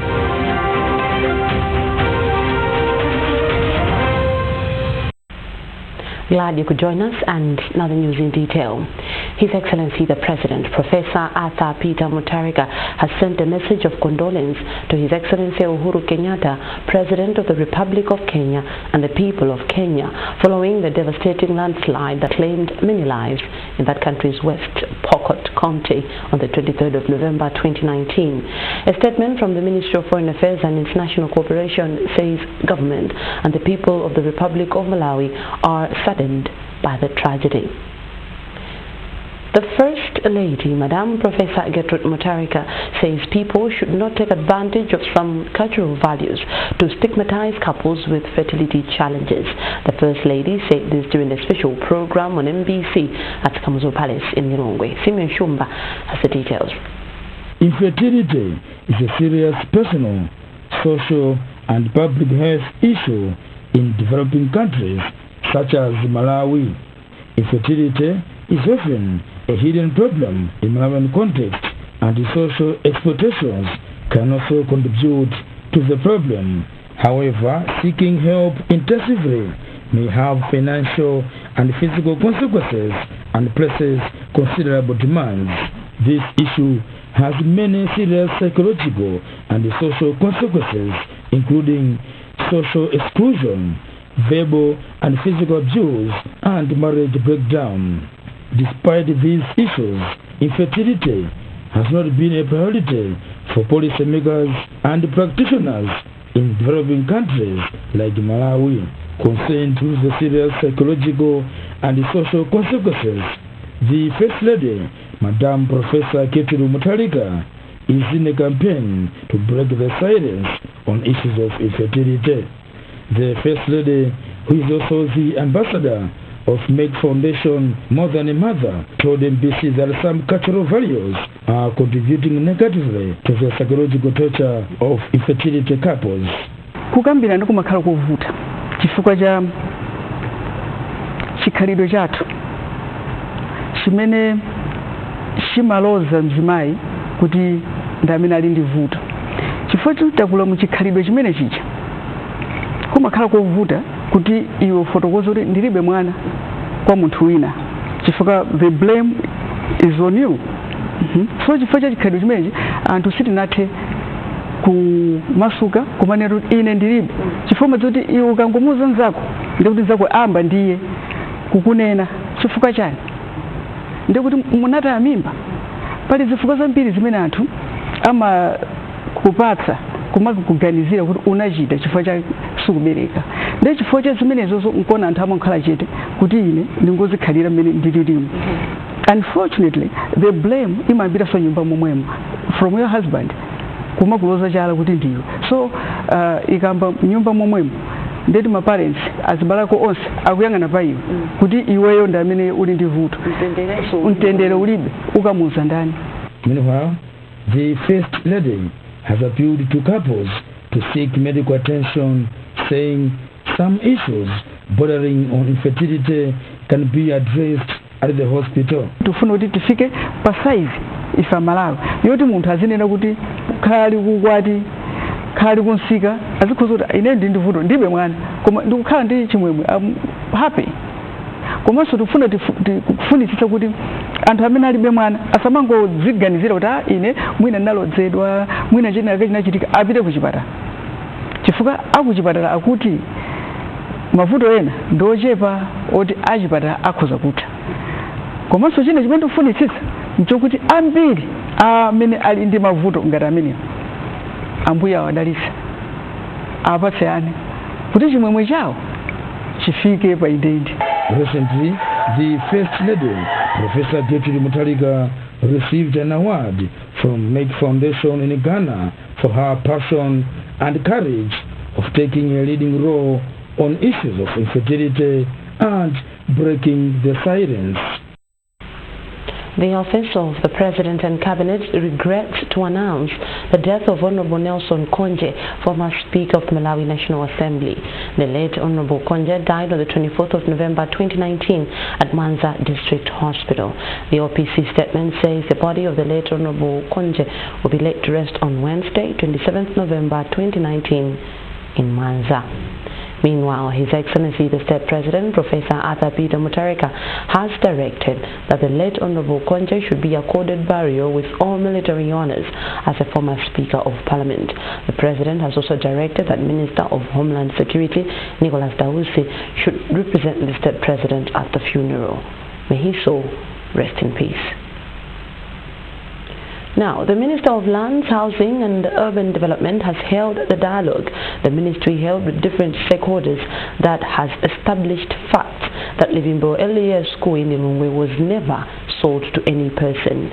Minister responsible Simon Boakaunda was speaking at the end of a joint meeting the ministry held with different stakeholders. Eunice Jovu reports. Earlier this month, media was flooded with stories of Livimbo Primary School being sold to a private individual who happens to be a Malawian of Asian origin. Since that story broke out, a lot happened, including investigations into the matter by government attorney for the alleged buyer. According to Surveyor General for the Minister of Lands, Julius Chisi, records from 1956 indicated that the two plots in question being separated by Livimbo School have never been one plot as they are on separate lease arrangements. It has been clearly demonstrated that Livimbo land, Livimbo school land, is intact. It has not been sold, and we've taken all those who were present in that meeting to visit the boundaries of Livimbo. And what has been established is that there are a few areas of school land which has been encroached. Ishmael Wadi, who represented the alleged buyer in the saga, also praised the government for the interventions and says we would advise his clients to make necessary changes where encroachment had been established. The decision by the Minister to invite all the stakeholders, including Human Rights Defenders Coalition, sending a high-level team from the Ministry to look at the issues, it has been very good. In that even to us, we've gathered information, we've come to know the concerns directly, and I will take those across to my clients as well, they discuss.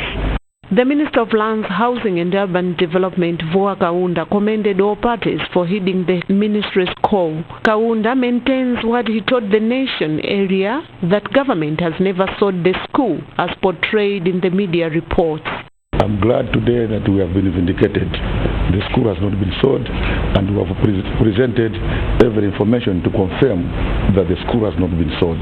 The meeting has resolved to have a working roadmap by Monday next week to iron out all misunderstanding on the matter so as to put to rest all speculations on the matter.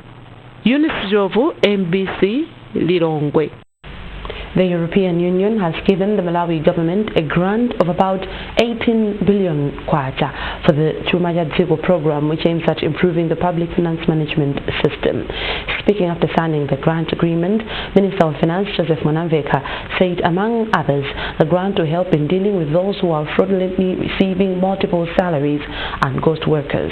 Sam Piri reports. The 18 billion kwacha grant from EU under the Chuma cha Dziko program will focus on public procurement and contract management, payroll and pension management, parastatal financial management and oversight. Speaking after the signing ceremony of the program, Minister of Finance, Economic Planning and Development, Joseph Mwanamveka, said the program will oil the rolling wheels that are sweeping away the wastefulness of government resources. We have civil servants that had retired. We have civil servants that have left government. They are working either in the private sector. We have people after retiring, they are still receiving both the pension as well as their salaries. What I want to tell them that the honeymoon is over. Because with the support that we are getting, together with the measures that were put in place, we'll make sure that the people are caught. In fact, the process has already started. As we speak now, I'm sure you have seen it. You will see that anybody who has been receiving maybe double salaries, or he has already retired, I want to tell them that it's now time they stop doing that, because when they go to the bank, they'll be caught. On her part, EU Ambassador and Head of Delegation to Malawi, Sandra Pearson, said their expectation is that the support will improve performance of public financial management regarding revenue policy and collection, as well as addressing some major expenditure risks. The European Union in Malawi is here for one purpose and one purpose only, that's to fight poverty. Therefore, the taxpayers' money of the European Union citizens that we spend here must yield a large return on investment. In order for us to be able to do that, accountability, oversight, all these things are very key. And we are glad, we are even honored and humbled by the commitment taken by Honorable Minister Mwanamveka and the members of the Ministry of Finance, obviously also His Excellency the President Mutharika of Malawi, to fight the vice of corruption and to ensure that public finance management is being done up to the highest level of expectations. The 5-year program will see government and EU engaging experts who facilitate and manage the implementation of the project, with 7 billion kwacha being used for technical assistance. This development and warning from the Minister comes amid revelations from the recent public finance and audit by the Minister of Finance that revealed that over 20,000 illegal beneficiaries who are no longer part of the civil service are on government payroll and pension system. Sampiri, MBC, Lilongwe. Minister of Information Mark Bottoman has challenged media practitioners in the country to research properly before publishing stories to control fake news. The minister was speaking in Mangochi during the elective conference which Blantyre Press Club members organized. Hassan Piri has a report.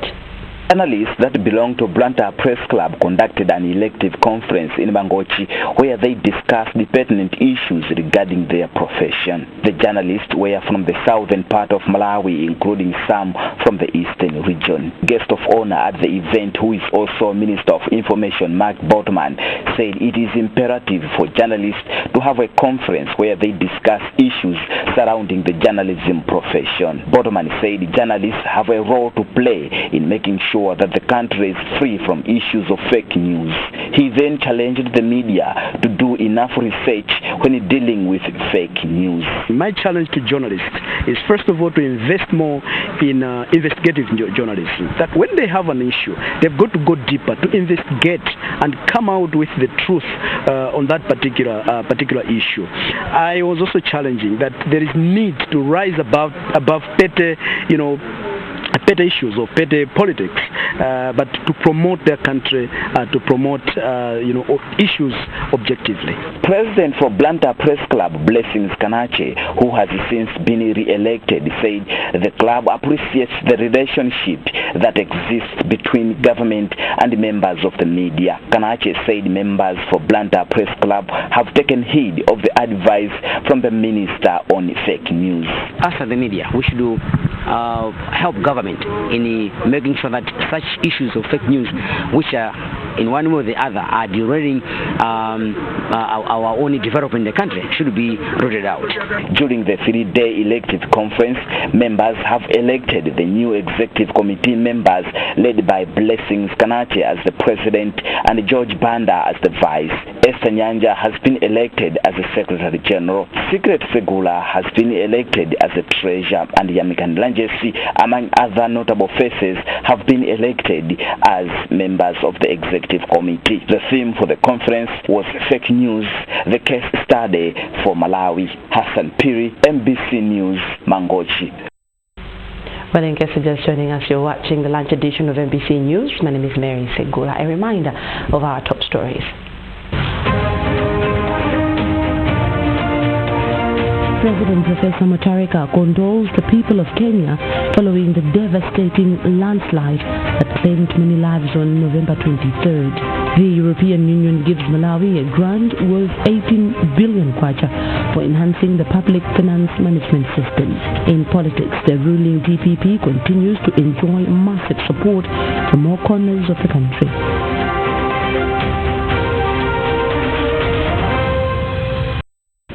Welcome back to MBC News.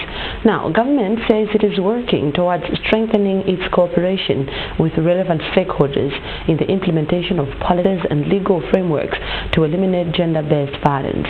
Minister of Gender, Children, Disability and Social Welfare, Mary Navicha, made the remarks at a press briefing in Nirongwe, marking the start of 16 days of activism against gender-based violence. Doreen Sonani reports. Malawi has joined the international community in the campaign against gender-based violence, which starts Monday 25th November up to 10th December every year. Briefing the press on the launch of the campaign, Minister of Gender, Children, Disability and Social Welfare, Mary Navicha, says the campaign will focus on the dissemination of gender-related laws and community awareness meetings to address gender-based violence in workplaces. Navicha, flanked by the Minister of Labour, Skills and Innovation, Martha Janjolunji Muhone, Deputy Minister of Education, Science and Technology, Martha Ngwira, Deputy Minister of Local Government and Rural Development, Esther Majaza, and representatives of partner organizations and civil society organizations, highlighted a number of interventions being undertaken by government to address gender-based violence. Indeed, Malawi will join the international community commemorating the 2019 16 Days of Activism Against Gender-Based Violence campaign aimed at raising awareness and strengthening the voice of advocacy against gender-based violence. As you are aware, that gender-based violence and sexual harassment affect the entire well-being of a person, and it has serious impact on education, health, and economic outcomes. As a ministry, we are working closely with other NGOs and stakeholders to ensure that issues of gender-based violence and all acts that are put in place will be indeed implemented. Our president, who is also a global champion, a he for she global champion, is also very committed. Also speaking during the event, Kitetsen Kanza Project Coordinator Grace Marera, NGO Gender Coordination Network Chairperson Babla Banda, and UN Women Representative Pamela Nkwamba called for an intersectional approach to preventing and responding to violence against women and girls in Malawi. This year's campaign in Malawi is implemented under the theme Generation Equality Stands Against Gender-Based Violence in the World of Work. The main launch of the campaign will take place on Tuesday at Traditional Authority Kalumo in Nchisi district. The 16 days of activism against gender-based violence will culminate to 10th December, which is World Human Rights Day. Doreen Sonani, MBC News, Lilongwe. The Constitutional Court in Lilongwe will finish hearing evidence from DPP Director of Elections Dr. Ben Piri today. On Monday, lawyer for MCP President Lazarus Chakwera took his turn to cross-examine Dr. Piri before he was re-examined by a lawyer representing President Professor Peter Mutharika. Patrick Dambula reports. When the Constitutional Court reconvened in Lilongwe after a week-long break, Dr. Ben Piri, who is the Director of Elections in the Democratic Progressive Party, came face-to-face with lawyer Modegai Nsisha, who is representing Malawi Congress Party President Lazarus Chakwera. This is a process that is called cross-examination. Among other things, Piri told the court that he reported some challenges encountered during the electoral process to the Malawi Electoral Commission, including the use of correctional fluid called TPEX. Later, Nsisha told reporters that he was satisfied with how the process has gone on. After that, Frank Mbeta, who is lawyer representing President Professor Peter Mutharika, the first respondent in the case, took his turn to re-examine Dr. Ben Piri. During this process, the lawyer asked probing questions, which gave a chance to Piri to explain in detail on the sworn statements he gave in the court. Among other things, Dr. Piri said he noted that many electoral officials did not properly understand some terminologies, and as a result, it affected the reconciliation of results.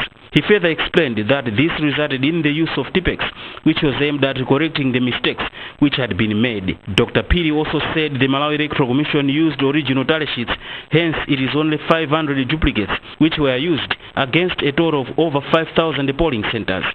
The duplicates are what some parties to the case have been referring to as fake tally sheets. The DPP Director of Elections also told the court that on 24th May, MEC gave all party monitors results of presidential elections for verification and that the process was 100% successful, with no monitor challenging the results. Mbeta is expected to continue re-examining Dr. Ben Piri when the court reconvenes on Tuesday. He told reporters after the court session that he is happy with the progress being made. We will focus on the various questions that he answered during cross-examination. So he would have to clarify on some of the issues where we feel he needs to clarify. Proceedings have been adjourned until Tuesday, starting from 9 o'clock in the morning. Patrick Dambula, MBC News, Lilongwe. People in Mwanza West constituency have pledged their continued support to the ruling Democratic Progressive Party DPP, owing it to numerous developments established in the area under the DPP government. DPP, the National Director of Research, Mark Botomani, addressed a development rally in Tambani, where he, among other things, welcomed people who have defected from other parties to join the DPP. Arthur Chokoto has a report.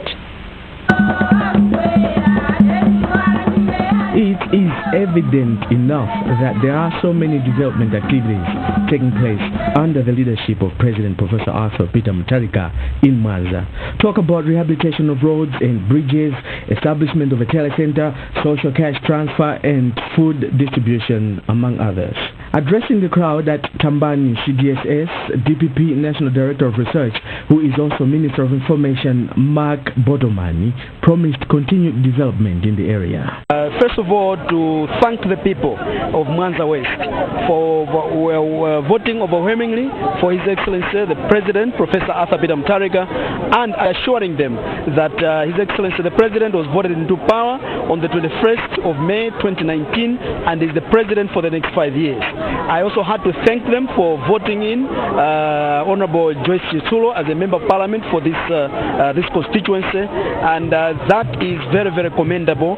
But also I had to relay information from government of some of the challenges that have been relayed to me by the chiefs and the Honorable Member, that they are facing hunger, but there are also other issues that they want government to attend to. So I've assured them that His Excellency the President has a policy that will not allow anybody in this country, any Malawian, to die of hunger. And speaking on behalf of her constituents, Member of Parliament for Mwanza West, Joyce Chitsulo, said there is remarkable transformation on the outlook of Tambani under the DPP-led government. Chitsulo further said they will not relent in supporting DPP and its leadership.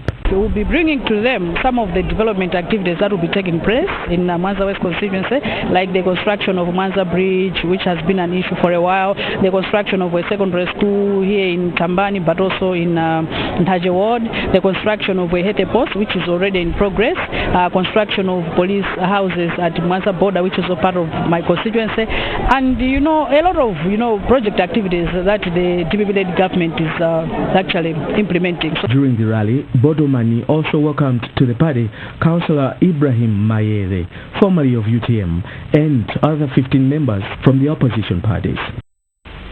The ruling Democratic Progressive Party, DPP, has expressed worry over the continued exposure of youth in immoral behaviors, saying this may lead to poor leadership in future. Treasurer General for the party, who is also Minister of Health, Japi Mhango, said this at the end of a sports bonanza that he organized at Mjengo Dua Primary School in Mzuzu City. Musase Cheyo reports.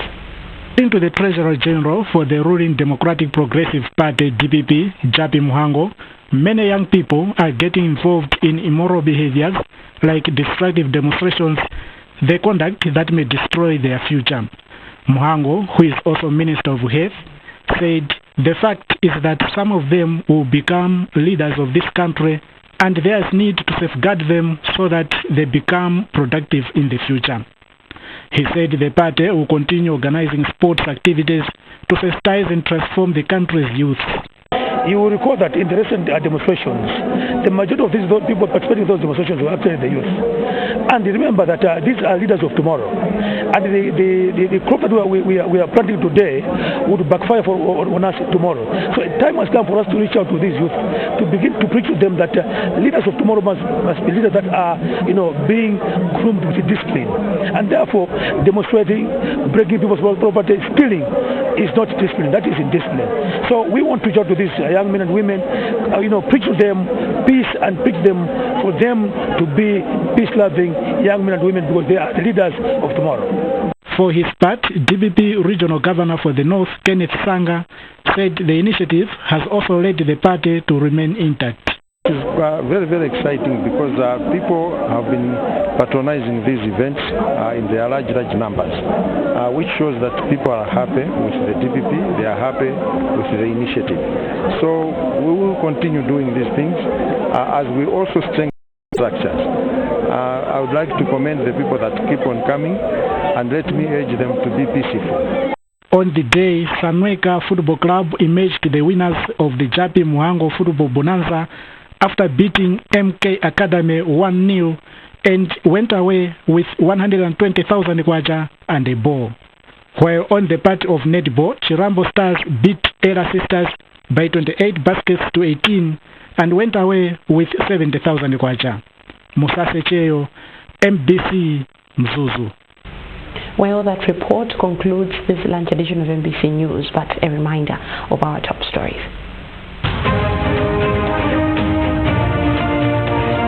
President Professor Mutharika condoles the people of Kenya following the devastating landslide that claimed many lives on November 23rd. The European Union gives Malawi a grant worth 18 billion kwacha for enhancing the public finance management system. In politics, the ruling DPP continues to enjoy massive support from all corners of the country.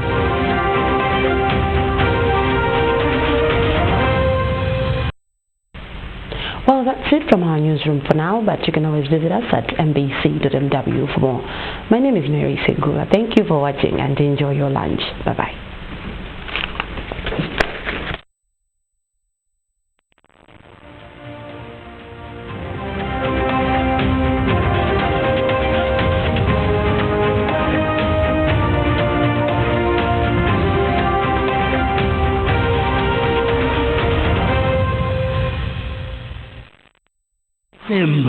The mother of broadcasting in Malawi, MBC, brings Mulanje to a standstill. It's the MBC Green Fest. An excellent opportunity for you to create a holiday away from your busy schedules while conserving the environment. It's a 3-day music marathon, spiced up with exciting events tailor-made just for you and your family. MBC Green Sands, Mulanje, are you ready?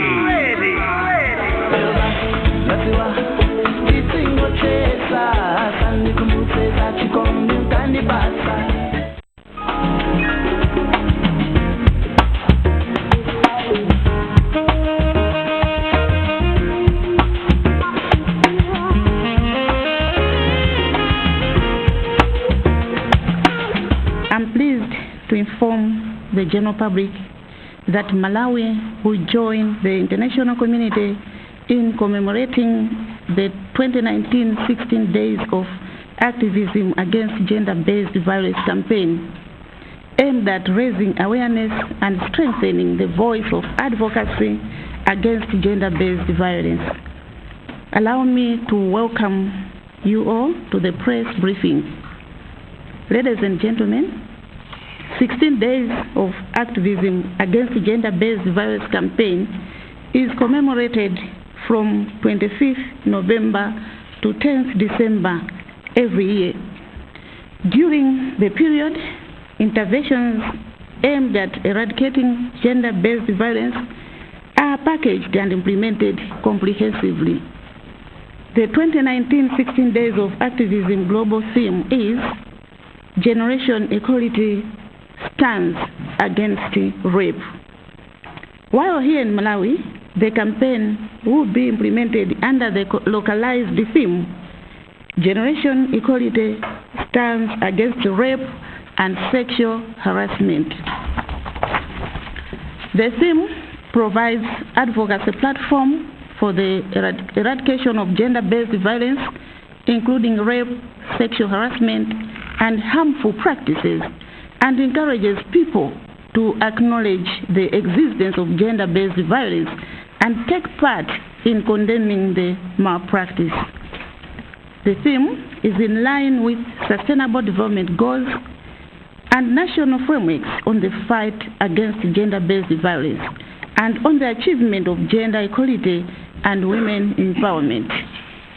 Ladies and gentlemen, gender-based violence, such as rape and sexual harassment, brings about serious repercussions to the survivors and have traumatizing lifetime effects.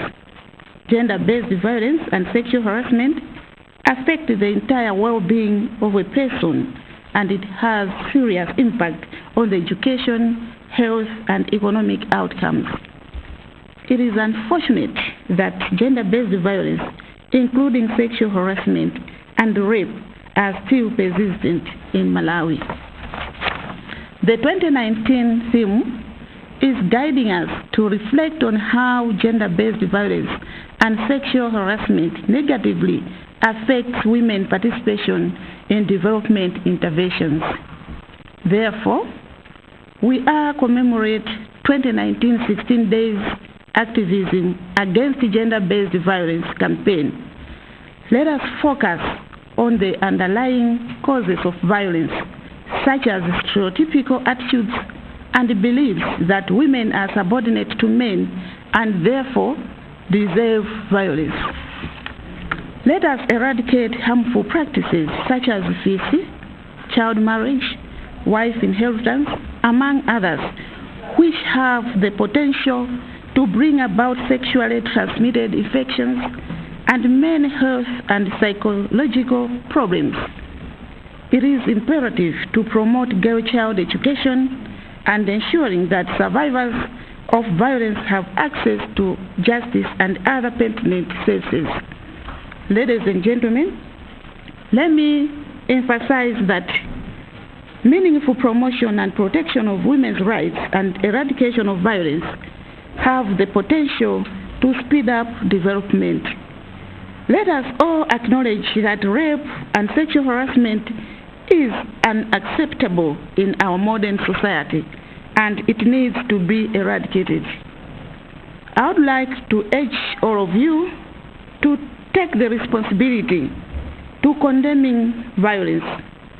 We cannot continue tolerating such violence incidences, after all the government commitments and efforts, including the commitment of our head of state, His Excellency Professor Arthur Peter Mutharika, who is a he for she campaign global champion, and he has committed to end gender-based violence, child marriage, and achieve gender equality.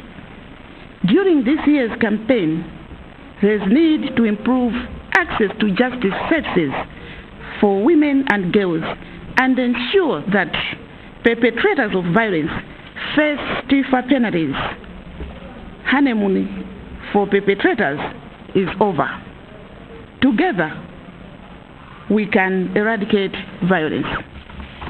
Ladies and gentlemen, the government, under the wise and dynamic leadership of His Excellency Professor Arthur Peter Mutharika, President of the Republic of Malawi, is committed to eradicate gender-based violence, including sexual harassment, and has put in place various gender-related policy and legal frameworks such as National Gender Policy, National Plan of Action to Combat Gender-Based Violence 2016-2020, National Plan of Women and Economic Empowerment, campaigns such as Ending Child Marriages and Say No to Violence, Child Care Protection and Justice Act, Gender Equality Act, Prevention of Domestic Violence Act, Marriage, Divorce and Family Relations Act, Deceased Estates Act, and Trafficking in Persons Act. The government, through the Malawi Police Service, Ministries of Justice, Health, and my ministry, is offering protection, psychosocial support, and services to survivors of gender-based violence, particularly women and children, in collaboration with the judiciary. Allow me to inform you that the 2019-16 Days of Activism Against Gender-Based Violence campaign will be launched at Masangano Junior Primary School ground in the area of Traditional Authority Kalumo in Nchisi District on the 26th November 2019. During the campaign, government and stakeholders will implement various interventions aimed at eradicating gender-based violence and sexual violence, such as dissemination of gender-related laws, road shows, media training, among many other interventions. In conclusion, allow me to thank our development partners who have supported the 2019 campaign with financial and technical support. Partners such as the UN Family, Action Aid, WUSC, Titeten Cancer, NGO GCN, MHAB, Plan International, CARE, and many others, too numerous to mention. Ladies and gentlemen, I am appealing to all Malawians to take part during this year's event, but also to take an active role in the fight against gender-based violence, including rape and sexual harassment. I thank you for your attention. May God bless you. Ndi chimwemwe chachikulu kukudziwisani kuti dziko la Malawi lithala nawo pa kampeni yolimbana ndi nkhanza ya chaka chino imene imatchedwa kuti 16 Days of Activism Against Gender-Based Violence mu Chingerezi. Ndiloleni ndikulandireni nonse. Amayi ndi abambo, kampeni ya 16 Days imayamba pa 25 November mpaka pa 10 December chaka chilichonse. Iyi ndi nthawi imene timagwira ntchito zosiyanasiyana kulimbana ndi mchitidwe wa nkhanza. Mutu wa kampeni chaka chino ndi umodzi pakati pa achinyamata ndi akulu pothetsa mchitidwe wogwiririra. Dziko la Malawi layima pamutu umene ukunena kuti umodzi pakati pa amayi ndi achinyamata pa mchitidwe wokakamiza kugonana ndi kugwiririra. Mutu umenewu ndi wopereka chiyembekezo pofuna kuthana ndi mavuto a nkhanza, makamaka nkhanza zogwiririra komanso kuumiriza kugonana, chifukwa umenewu ndi mtundu wa nkhanza zimene zimabweretsa chipsinjo chachikulu ku moyo wa munthu. Amayi ndi atsikana amene achitidwa nkhanza za mtundu umenewu kawirikawiri sakhala ndi moyo wabwino, komanso sachita bwino pa maphunziro ngakhale pa ntchito zachitukuko. ndizomvetsa chisoni kwambiri kuti nkhanza za mtundu umenewu zikupitirirabe pakati pathu. Mutu wa kampeni wa chaka chino ukuthirira mang'ombe mavuto amene amayi amakumana nawo, monga kuchepa kwa chiwerengero cha amayi malo ogwira ntchito komanso muchitukuko chosiyanasiyana chifukwa cha mchitidwe wa nkhanza mwa zifukwa zina. Tionanso kuti ngakhale m'masukulu ngakhale atsikana ndi ochepa amene amamaliza maphunziro awo, ndipo chifukwa chachikulu chimene chimapangitsa kuti asamalize maphunziro awo ndi nkhanza. Choncho tikamagwira ntchito yolimbana ndi nkhanza ya chaka chino, tiyeni tilingalire zinthu zimene zimayambitsa nkhanza, kuphatikizapo chikhalidwe choyipa chimene chimasiyanitsa pakati pa bambo ndi amayi komanso anyamata ndi atsikana, chimene chimamuonera pansi munthu wa mayi. Zinanso mwa nkhanza ndi miyambo yoyipa imene timayivomereza pakati pathu, monga fisi, kutomera maukwati ana, chokolo ndi miyambo ina yambiri yotere. Izi zimapereka chiopsezo kwa amayi ndi atsikana komanso zingafalitse matenda opsa munjira yopatsirana kupyolera mchiwerewere. Tiyeni tilimbikitse maphunziro atsikana komanso kuonetsetsa kuti amayi amene achitidwa nkhanza akuthandizidwa mokwanira ku zipatala, ku makhoti, ku polisi ndi ku mabungwe osiyanasiyana. Amayi ndi abambo, nditsimikizire mtundu wa Malawi kuti kulimbikitsa maufulu a amayi ndi atsikana komanso kuthetsa nkhanza kungapangitse kuti dziko litukuke mowirikiza. Tiyeni tonse timvetsetse kuti nkhanza zogwiririra komanso zowumiriza kugonana ndi mchitidwe wonyansa kwambiri umene sukufunika pakati pathu ndipo ukuyenera utheretu. Monga mukudziwa, mtsogoleri wa dziko lino Profesa Arthur Mutharika ndodzipereka kwambiri poonetsetsa kuti nkhanza zatheratu, amayi akutenga mbali komanso malamulo akutsatidwa. Ndifuna ndikutsimikizireni kuti yakwana nthawi imene sitilekerera anthu ankhanza kupitirira kuzunza atsikana ndi amayi mdziko muno, komanso sitilolera kuti anthu amene akuphwanya malamulo adzingoyang'aniridwa pansi. Nthawi yakwana kuti lamulo lokhwima liperekedwe kwa onse amene akukhudzidwa popereka nkhanza kwa amayi ndi atsikana. Boma la Malawi pansi pa utsogoleri wa nzeru zakuya za Profesa Arthur Mutharika ndilodzipereka pa nkhani ya maufulu a amayi ndi atsikana komanso kuthetsa nkhanza.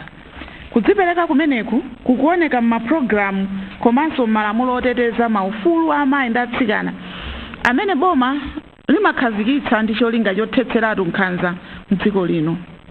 Mwa zina zimene boma lakhazikitsa ndi kusintha zaka kwa mwana mulamulo lalikulu la dziko lino, kukhazikitsa lamulo la maukwati, kukhazikitsa lamulo lolimbana ndi mchitidwe wozembetsa anthu, kukhazikitsa lamulo loona kuti pasakhale kusiyana pakati pa amayi ndi abambo, kukhazikitsa lamulo lolimbana ndi mchitidwe wolanda chuma cha masiye, kukhazikitsa lamulo loteteza maufulu a wana komanso kukhazikitsa lamulo lothetseratu nkhanza zochitika pa banja. Programu yothetsa maukwati a ana, ndondomeko yothetsera nkhanza, programu ya mtukula pa khomo, programu ya skulu za mkomba phala, mwa ena mwa mapulogalamu ambiri, pophatikizapo ndi mapulogalamu ena amene akuchitidwa mdziko muno olimbikitsa amayi ndi abambo kuti onse azitenga mbali, komanso mapulogalamu amene akubwera ngati kuthetsa nkhanza. Amayi ndi abambo, kampeni yolimbana ndi nkhanza ya chaka chino ikakhazikitsidwa ku skulu ya primary ya Masangano, dera la mfumu yayikulu Kalumo, mboma la Ntchisi lachiwiri pa 26 Novemba mchaka cha 2019. Chaka chino boma ndi mabungwe osiyanasiyana akagwira ntchito zolimbana ndi mchitidwe wa nkhanza, monga kugwiritsa anthu amalamulo amaufulu amayi ndi atsikana, misonkhano yodziwitsa anthu kuyipa kwa nkhanza, komanso kumemeza Malawi wonse kutengapo mbali pothetsa nkhanza kwa amayi ndi atsikana pozindikira kuti udindo othetsa nkhanza ndi ntchito ya tonse amalawi. Boma, mabungwe ndi anthu onse tikuyenera kugwirira ntchito limodzi pothetsa nkhanza komanso kugwiririra. Ndithokoze mabungwe osiyanasiyana amene apereka chithandizo chawo kuti kampeni ya chaka chino ichitike. Mabungwe monga United Nations, Oxfam, Tithetse Nkhanza, NGO GCN, MHAB, Plan International, WUSC, CARE, ndi ena ambiri. Ndithokozeso mwapaderadera unduna wathu ndi onse amene tikugwira nawo ntchito kuti ntchito iyi iyende bwino. Ndithokoze mwapadera nduna zachizimayi zimene zili mchipinda chino, zimenenso zadzipereka kotheratu kumaunduna kwawo kuonetsetsa kuti nkhanza pamalo a ntchito zisakhalepo. Tiyena Malawi tikhale nawo pamwambo ofunikawo ku ntchisi komanso munyengo imeneyi titengepo mbali pothetsa nkhanza m'madera athu osiyanasiyana. Ambuye akudalitseni.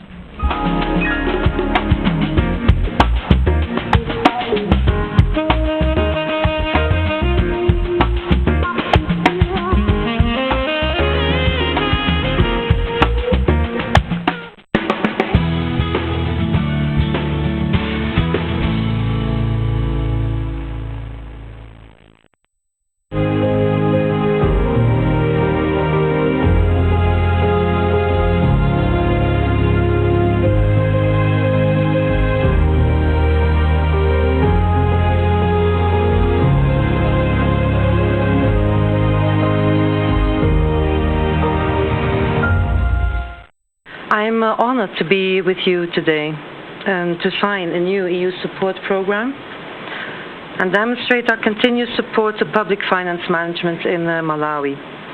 We have allocated, together with the member states, 22 million euros, which will be spent over the next 5 years to support your efforts, Honourable Minister, to improve the transparency and accountability of public funds and the performance of its management.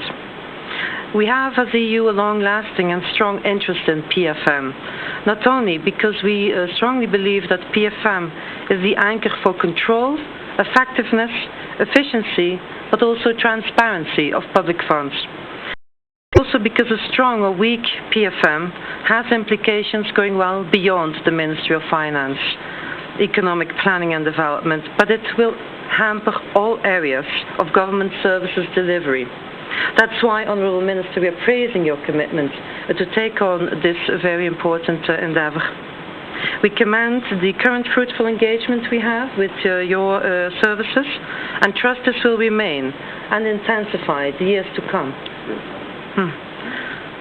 Our support as the EU goes back for more than a decade in the area of PFM. Looking back at our past support and the impact it had on PFM in Malawi, we must recognize that although we have achieved progress, there is still a long way to go.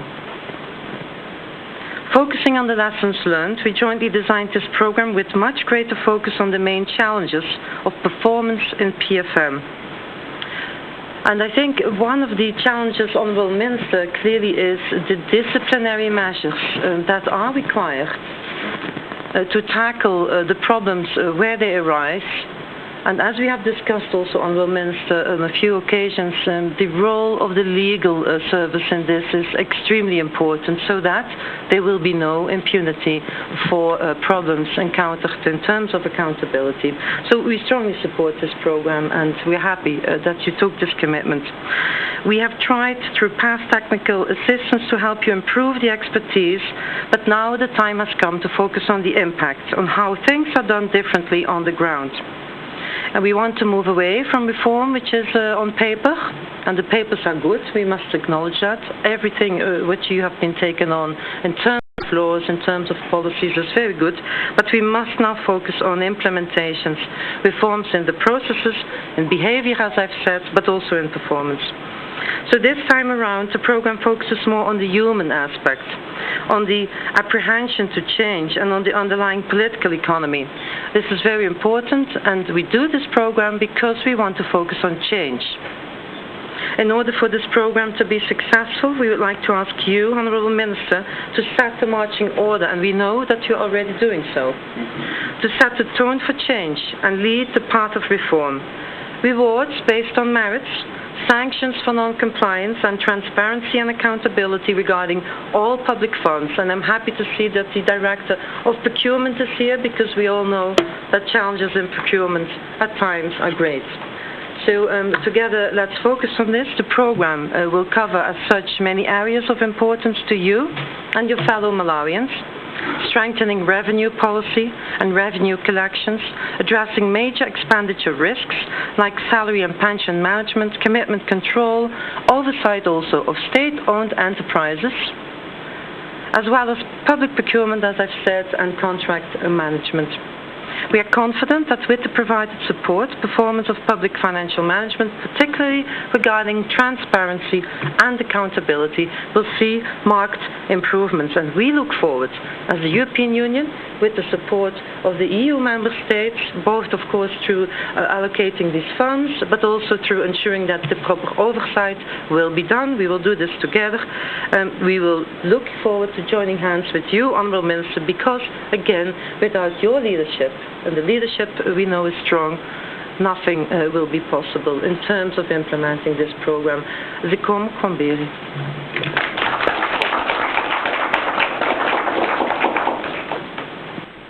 Thank you so much, Your Excellency, for that statement. At this point in time, it's now my honor to invite the Honorable Minister of Finance, Economic Planning and Development, Honorable Joseph Manamveka, MP, to deliver a statement on behalf of the Ministry and the Government of Malawi. Honorable Minister, sir. Your Excellency, Sandra Passen, European Union Ambassador to Malawi and the Head of Delegation, and your team, senior government officials here present, the members of the media, distinguished ladies and gentlemen. Let me also recognize the presence of the ambassador, and thank you very much also for coming together with your delegation. It is a great honor to me to have signed on behalf of the Malawi government and the people of Malawi this financing agreement for public finance management reforms, called a project called Chuma Chaziko. The program will run for 5 years at a cost of 22 million euros, which is approximately 17.9 billion, out of which 8.7 euros will be for technical assistance. Let me mention that this is a grant to Malawi government. In other words, we are not going to pay back, but it's financing a project to do with public finance management. Ladies and gentlemen, the main objective of this program is to achieve efficient and effective use of public resources to contribute to the growth of the economy and the development of Malawi. It is set to improve tax administration through interventions in revenue policy and tax administration to increase fiscal space for financing inclusive growth and development. Further, the program will support the implementation of Malawi's public finance management rolling plan. We already have a plan which is rolling, so we would want to make sure that also these resources support that plan with a focus on mitigating expenditure risks in public procurement, payroll, pension management, and contingent liabilities in parastatals, amongst others. The goal is to have a more transparent and less wasteful, effective, and efficient public management systems. Let me perhaps shed more light when we're talking about public finance management. I'm sure you, honorable colleagues, you are aware that when I did present my budget on the 9th of September 2019, I did mention that we'll be putting in place a number of measures that should deal with maybe wastage of resources. Some of the issues that I mentioned that was to do with procurement and as well as contract management. I did indicate that what has been happening before was that you would have a contract of, say, 2 billion, but at the end of the contract, because of a number of reasons and because of escalations, you end up paying 10 billion. And that has created a lot of arrears. There have been created a lot of arrears that we have been discussing with the donors, which we would want to clear. And thereafter, we want to make sure that these arrears are dealt with and dealt with now. The other issue is on the payroll and pension. We have people that retired. We have people that left the government and they're working in the private sector. We have people that transferred from one department to another department. We have people that are dead. Some of them are still appearing on the payroll as well as on the pension. What I would want to tell them is that now honeymoon is over. As we speak now, we have the entire list of those people that are what I would call the ghost workers or ghost pensioners. We have an entire list. Actually, some of them are being caught as we speak now because we are also using the national ID. I think the national ID is helping us a lot, and also based on my knowledge of banking, these people will be caught at the bank.